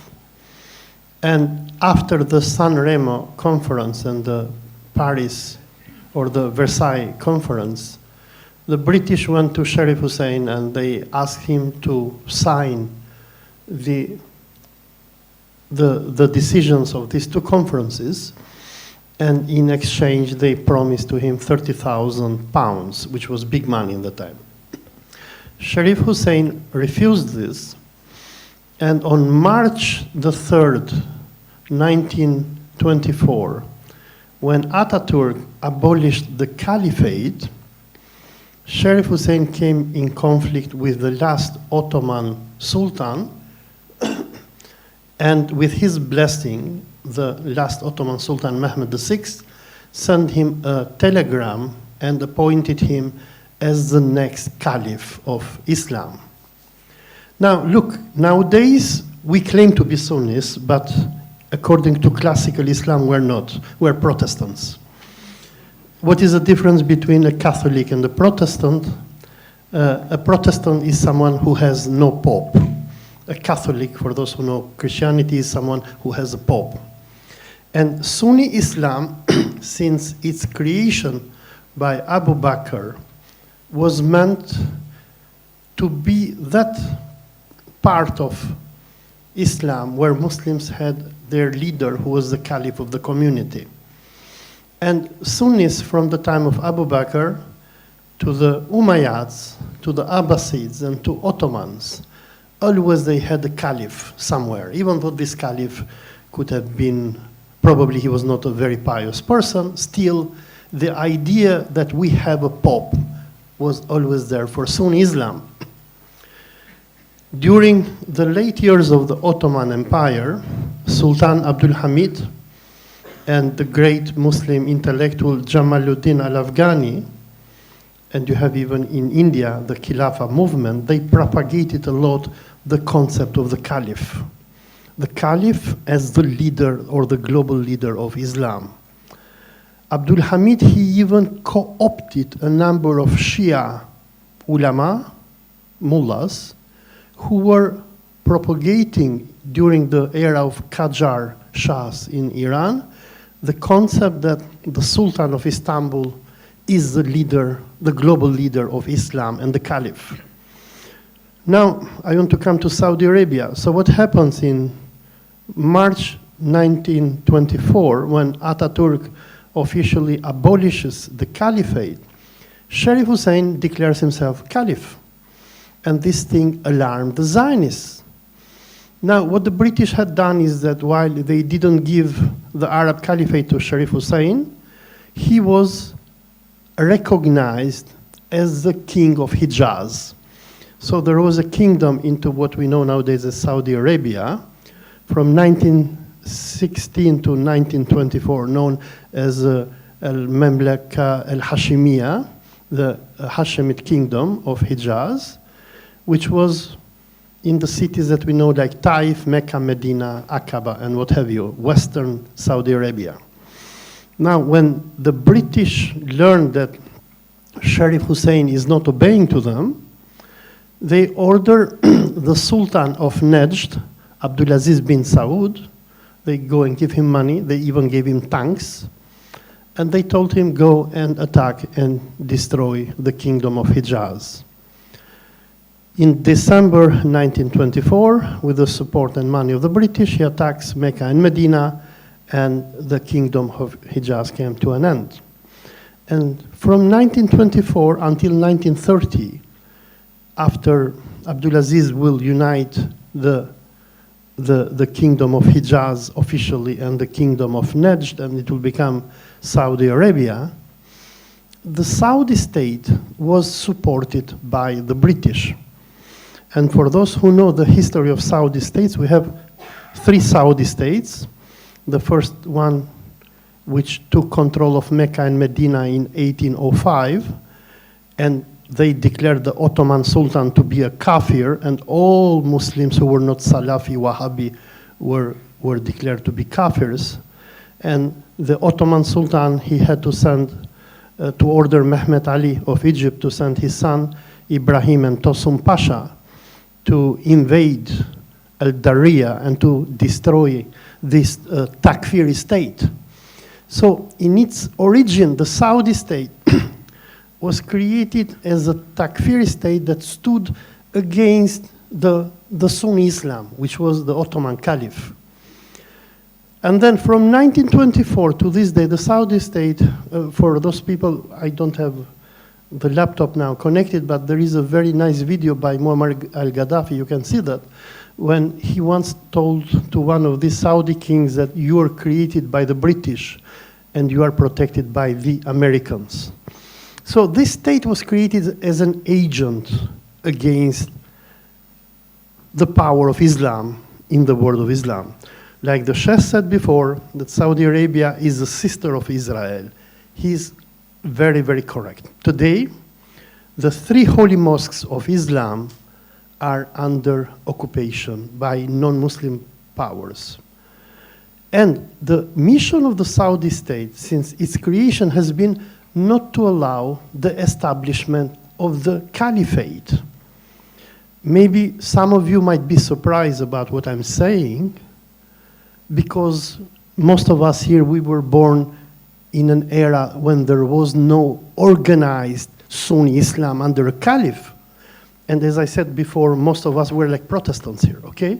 So I'm a Sunni. Why I'm a Sunni? Because I pray like a Sunni and I follow Sunni books. But this is not what Sunnism was 100 years ago. There was another concept. And why Saudi Arabia stands against Palestine? Simple, because they are agents. They are there because the British and the Americans and the Zionists want them to be there. And this is their 100-year history. And for people who study Ottoman history, the Ottoman ulamas even declared their ideology to be non-Islamic. And they declared them as murtads, or traitors of Islam. But today, because of Saudi money, because they control Mecca and Medina, we're very happy when we go there, because we don't know history. And sometimes being ignorant is not that bad, because you live happy. Thank you very much, Doctor. Something more to what Dr. Olsley has just mentioned. In 1916, the British succeeded in recruiting their puppy dogs. Hussein bin Ali, who had been appointed by the Ottomans as the Sharif of Mecca, became their puppy dog. And the British paid him £7 million to become their puppy dog. And in 1916, they signed a treaty with Abdulaziz ibn Saud, a treaty of alliance. So the Saudi betrayal was way, way back when. And I have a book outside entitled The Caliphate, the Hijaz, and the Saudi Wahhabi nation state. And in that book, you'll get a figure. I don't remember how much they paid. How much they paid Ibn Saud to become their puppy dog. Maybe it was £5,000 a month or 500,000. Well, you'll get the information in that book. It was written 20-something years ago. Secondly, when the caliphate was abolished, by Mustafa Kemal on March the 3rd or 4th? March 4th? 1924. Then Hussein bin Ali claimed the caliphate in Mecca. And then the British used Ibn Saud to march on Hussein bin Ali because the British didn't want the caliphate to be restored. And he had to be taken in exile to Cyprus. But now there's no caliphate, no Khilafah. So how is the Sunni world of Islam going to respond? Al-Azhar University responded and decided that we must hold a conference to determine what to do and how to appoint a new caliphate, Khilafah. And they decided to have the conference scheduled for 1926. The subject was so difficult and complex, that's why you have so much time. Ibn Saud, although he declared, I am now the champion of Islam, he did not want the caliphate to be restored. And you cannot have a caliphate, you cannot have a khilafah unless he controls the Hajj. And Ibn Saud is controlling the Hajj. So Ibn Saud wants to sabotage the conference organized by Al-Azhar University in 1926. How to sabotage it? Britain helped him. And he decided to have a rival conference in Mecca and to hold it on the occasion of the Hajj. And he succeeded in recruiting more delegates from all over the world of Islam than the Al-Hajj conference which took place in Cairo. All of this information is in my book. And when the conference took place in Mecca, the king came to the conference and addressed the conference twice. He did not want the Khilafah to be restored. No. And you'll find the evidence in the book that the delegates from India appointed Maulana Muhammad Ali Jauhar to speak on behalf of all the delegates. And that man got up and with formidable courage and integrity, he told the king to get lost. But you did not have power. Britain had power. Britain was the ruling state in the world. And Britain was backing Ibn Saud. And that's why Ibn Saud was successful in taking control of the Hijaz in 1924. In 1924. And then it was 1936 he appointed the Saudi Arabia? 1932. 35? 32. 32.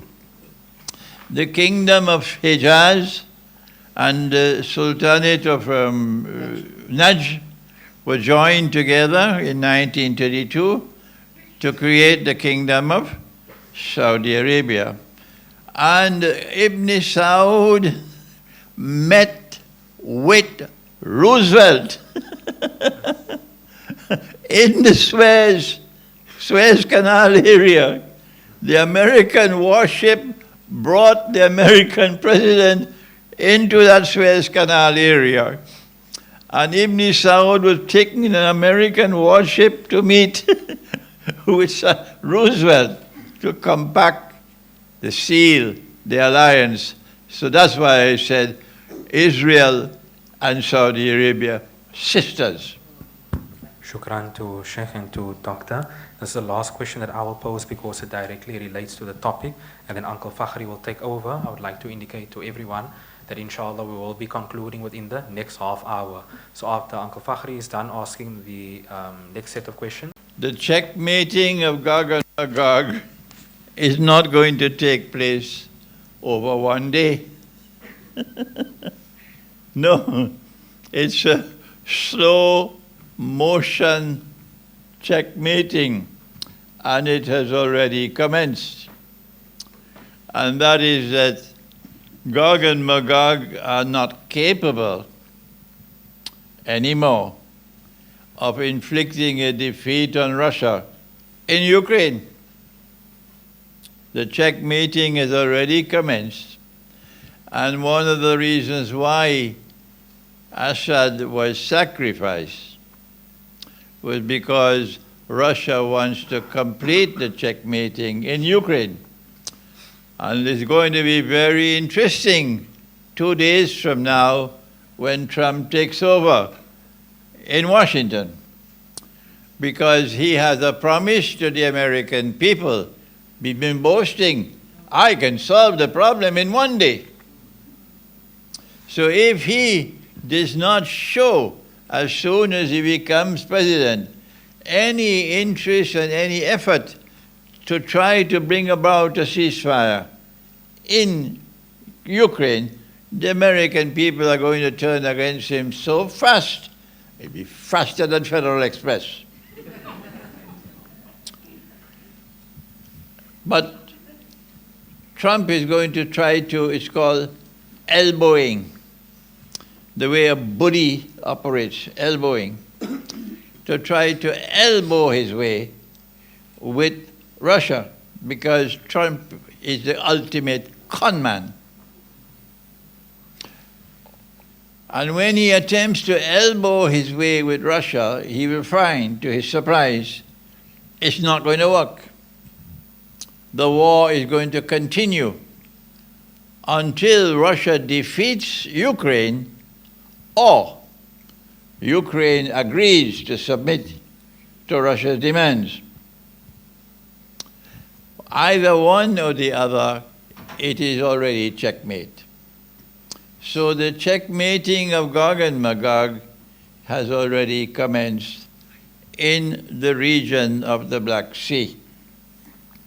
The strategic partnership, is it, with Iran, which has just been signed, Dr. Olsey is far more competent to comment on that than I have, so I hand over to him.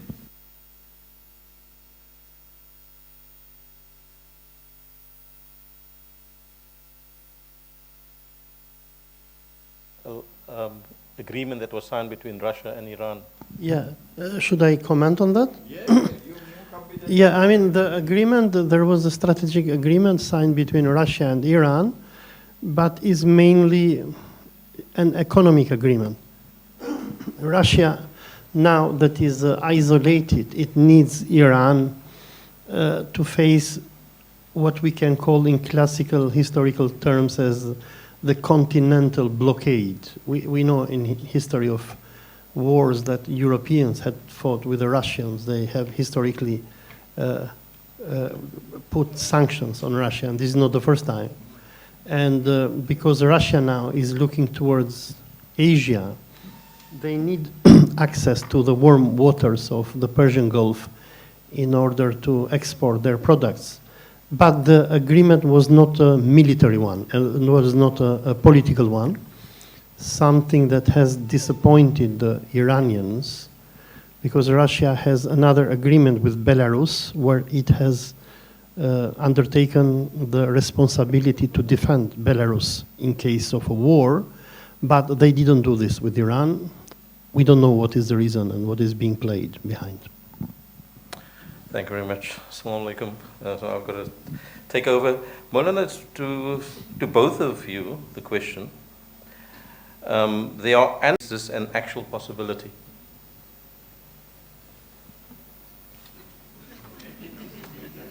Okay, it's for me, it's okay. You want me? Well, I think it is a possibility, because if we see the history of Israel, Israel since its creation has always gone to war with all its neighbors. And now what happened in November and December 2024, it was one of the most treacherous acts in the history of modern Turkey that Turkey ever did. By supporting al-Nusra and toppling the government of Bashar al-Assad, Erdogan gave to Netanyahu the greatest victory of the latest conflict. That we can call this the fifth Arab or Islamic Israeli war.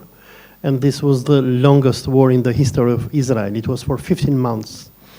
And at the very moment when Hezbollah and Lebanon, they signed a ceasefire with Israel, at the very same day, al-Nusra started its attack against Syria. But now what happened is, like the Sheikh mentioned before, the issue of Syria was probably meant as a trap for Russia and Iran, and they both didn't fall into this trap. Now, which country is supposed to take care of Syria in this moment is Turkey. And Israel, I showed you during my presentation the Nagel report, Israeli government has already made war plans to attack Turkey. And if Israel will be threatened by Turkey, if Turkey will stop the expansionist plans of Israel towards Syria, mark my words, Israel will, number one, kill Turks. Already they probably have killed Turks in Syria, but they might also bomb Turkey one day. Now, we know that Turkey is a NATO member country. For people who know Turkish politics, the late Necmettin Erbakan, the person who brought Erdogan to power, he accused him before dying. He claimed that Erdogan sold Islam to the Zionists and the Masons. Whatever Erdogan speaks, if we see the real actions of Turkey, Turkey is a loyal member of NATO. During the Israeli genocide in Gaza, it was Turkey, together with Azerbaijan, through the port of Ceyhan, that was supplying oil to the Israeli military machine. But even though Turkey serves to the Zionist agenda, and we should not also forget that Turkey was established as a country, as a state, as a secular Kemalist state, by the British and the French after World War I, and after the British, they changed their mind about Turkey, fearing the Soviets. Because after the end of the civil war in Soviet Union, the Soviets will capture Baku, Azerbaijan, and the British and the French, they feared that next they were to invade Anatolia and turn Turkey into a Soviet republic. In order not to allow this to happen, they sponsored and supported Ataturk at the same way as they are supporting Giordani now. And throughout the Cold War, Turkey served as the most important country and army in Europe of the United States.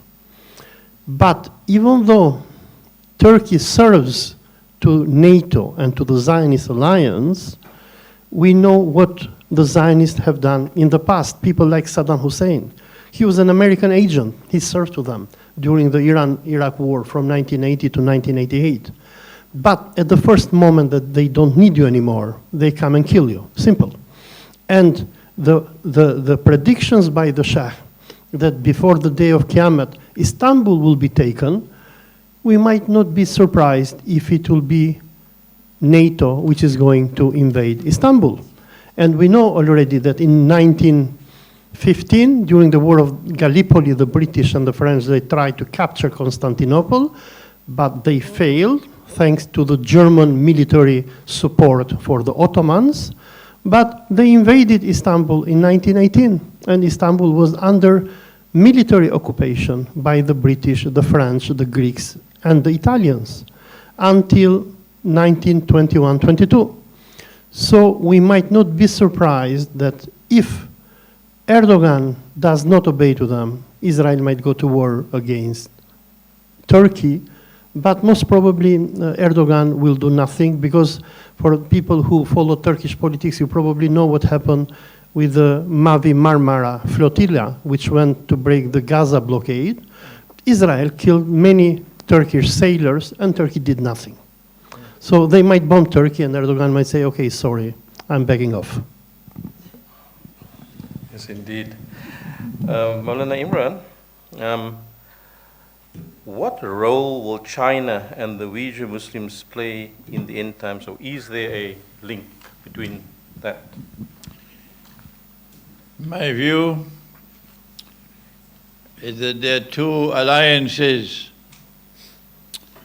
in the end of history which will define the shift in power in the world from the Western world to a non-Western world. The first is an alliance between post-Soviet Russia. While Russia was still the Soviet Union, there could not be an alliance with China, because this was communist and that was communist, and both of them were in profound disagreement with each other. But as soon as the Soviet Union folded its tent and disappeared into the darkness of the night, and Russia began to return to her Orthodox Christian heart, the first country in the world to recognize the implications of that change was China, not the world of Islam. China. China recognized that we can now trust this Russia. Why? Because this Russia is Orthodox Christian and the Western world is Western Christian, and the two are enemies of each other. We never bothered about it, but China did. When China recognized that we can trust this Russia, China then reached out to Russia to build friendship and alliance. And Russia reciprocated. And within a short period of time, so short that the Western world woke up from sleep and said, how did this happen? That an alliance between Russia and China, which they never wanted to ever happen, has come into being. That alliance between Russia and China, number one, makes China more powerful to wage economic warfare against the West, economic oppression. China couldn't do it without the support of Russia. That's the economic one. And a relationship between China and Russia makes Russia more powerful militarily, because Russia is not standing alone. The alliance between Russia and China, therefore, has become the first event in the history of modern Western civilization where a rival has emerged powerful enough to successfully resist them. The second alliance in the end time, which will complement the alliance between Christian Russia and China, and China says it's communist, but I'll tell you a secret, China is a businessman. Yeah. China is a businessman. The second alliance in the end time is the alliance between Russia and the Orthodox Christian world on one hand, and the Ummah of Muhammad alayhi salatu wasalam on the other hand. That's the one I am working on. These two alliances seal the fate of modern Western civilization. Thank you. You want to? I just want to add something. China and Russia, they have been considering each other as enemies from 1970s to early 2000. For those who have follow Russian politics, after Putin came to power, at first he was begging the West to accept Russia to join their camp, to join even NATO. Because Russia perceives China as a major threat because of its economy, because of demography and so forth. But as President Trump mentioned a few weeks ago or months ago, he said that by us provoking Russia and going into Ukraine, what Biden and the Democrats did is that they sent Russia and China to join each other against us. US politics since 1970s, which was known as the detente with communism, was to divide Russia and China, and according to their dictum of divide and rule. And they were quite successful. But with what they did to Ukraine, they forced Russia to join China against the Western Zionist Empire. Now, there is a big difference between Russia and China. Russians, because they're Ahlul Kitab, they're Christians, they understand Islam. Russians went to war against the Chechens when Chechens were funded by CIA and Wahhabis, and they wanted to separate themselves from Russia. But after defeating the insurgency, Putin made peace with Islam. The biggest mosque in Europe today is the Mosque of Grozny. And Putin made a deal with the Chechens and told them, what do we want? We want Islam, we want Sharia, we want madrasas, we want to fight because we don't want to work. Chechens, they are good for fighting. And Putin gave them whatever they wanted. And today, Muslims in Russia have more rights than Muslims in the West. They can practice Islam as they wish. And what Putin got in exchange, he got their loyalty. And if you see the war in Ukraine, some of the most famous commanders are Chechens who are fighting for Russia. And because they also understand that the war in Ukraine is a war of international Zionism against Islam and Christianity. For those who have followed when the Chechens liberated the city of Mariupol, their commanders, they were talking to the Ukrainians and they were telling to them, why do you follow the satanic ideology of Kiev? Because according to Russian National Security Council, the people who are running today Kiev, they are Satanists, and they have declared war on Christianity. Because Kiev, for Orthodox Christians like Patriarch of Moscow, Kirill, has declared Kiev is their Jerusalem, because in Kiev, the Slavs were baptized by Prince Vladimir the Great. But when it comes to China, China doesn't understand the Muslims. China has discriminated Muslims of Xinjiang, the Uyghurs. They are not allowed to pray and to practice their religion. And here I have to disagree with the Shah.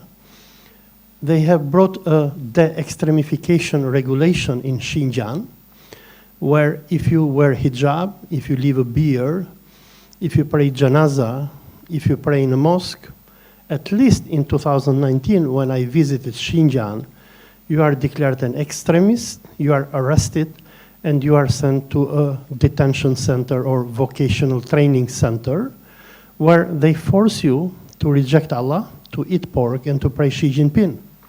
And China has done a mistake. When I visited China in 2019, I told them, look, you have to learn from Putin. Putin had a problem with Muslim separatism as well, but the Russians were very smart because they understand Islam. This is what is the difference between Russia and the Chinese. The Chinese, because they are mushriks, they are atheists, and they're Buddhist and Confucianist, etc., they do not share the same values that we share with the Ahlul Kitabs. When I was in Xinjiang, I was telling to my Chinese friends, I was telling them how you can do this, how you can jail a woman only because she wears a hijab. And they were telling to me, no, this is against the law. I was telling them, what kind of law? We Muslims have our own religion and tradition and practice. And I told them, by doing this, you will weaponize the Uyghurs against you, and Americans are going to benefit. I hope the Chinese, they become more tolerant with the Muslims like the Russians are. Sure. So we'll make this the last question, Sheikh Imran, directed at you. And then just to paraphrase the question, because it's quite a long question, I'll paraphrase it. The Zionist movement today, how does it equate with Ya'juj and Ma'juj? It's quite a long. Two verses in the Quran which mention Ya'juj and Ma'juj, namely Gog and Magog, by name. There are other verses which refer to Gog and Magog, but not by name. And Gog and Magog are mentioned together with Dajjal, working in tandem with Dajjal. The first verse of the Quran is in Surah Al-Kahf, and it tells us that Gog and Magog are powerful, so powerful, only Allah can destroy them. Number two, they're human beings. Number three, that they use their power to oppress and to corrupt. Number four, that they are located in the region of the Caucasus Mountains. The second verse of the Quran is in Surah Al-Anbiya and tells us that Allah destroyed a town, He expelled the people of the town, and He placed a ban on them. They could never return to that town to reclaim it as their own until Gog and Magog are released from what? Zulkarnain had contained them, checkmated them by building a barrier made of blocks of iron. And when he built that barrier, they could neither scale it nor could they penetrate it. But when Allah brings down that barrier, they'll be released. And when they are released, they'll spread out all over the world. And with their indestructible power, they take control of power in the world. And they'll use that power to oppress and to corrupt. And now listen carefully. This will happen only once in history. So if it happened and you can't recognize it, you got to go back to school. If it happened and you cannot recognize it, you got to go back to school. When they are released and they could spread out all over the world and they take control of power in the world and they oppress and they corrupt, they will bring the people back to that town. Which town is it?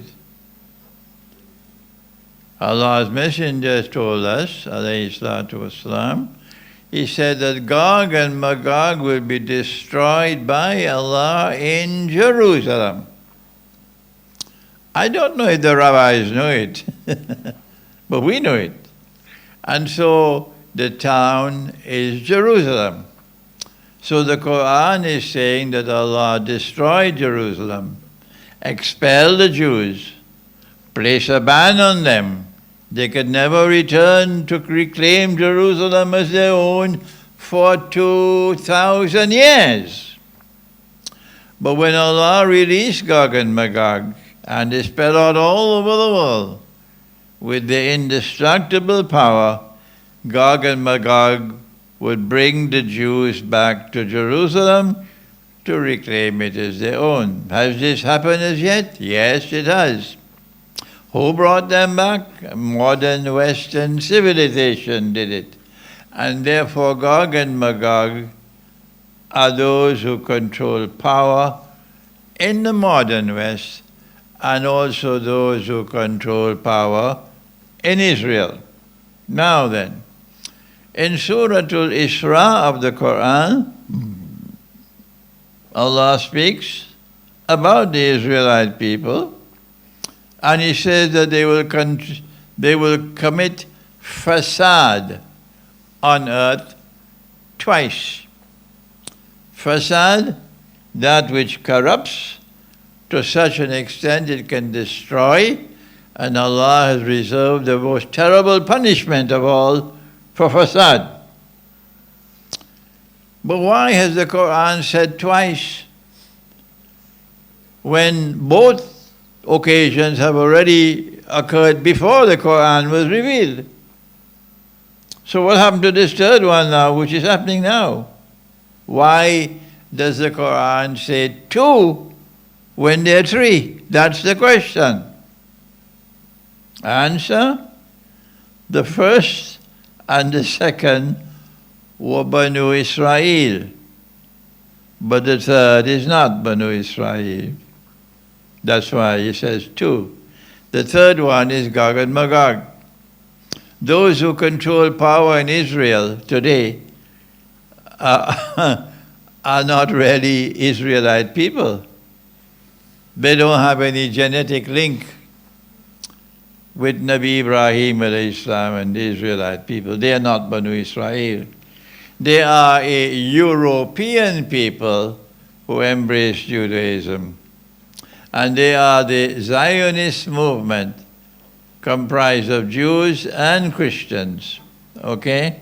And they are the ones who control power in modern Western civilization and in Israel. This is how Gog and Magog are connected with Israel today. Thank you very much. That concludes our Q&A.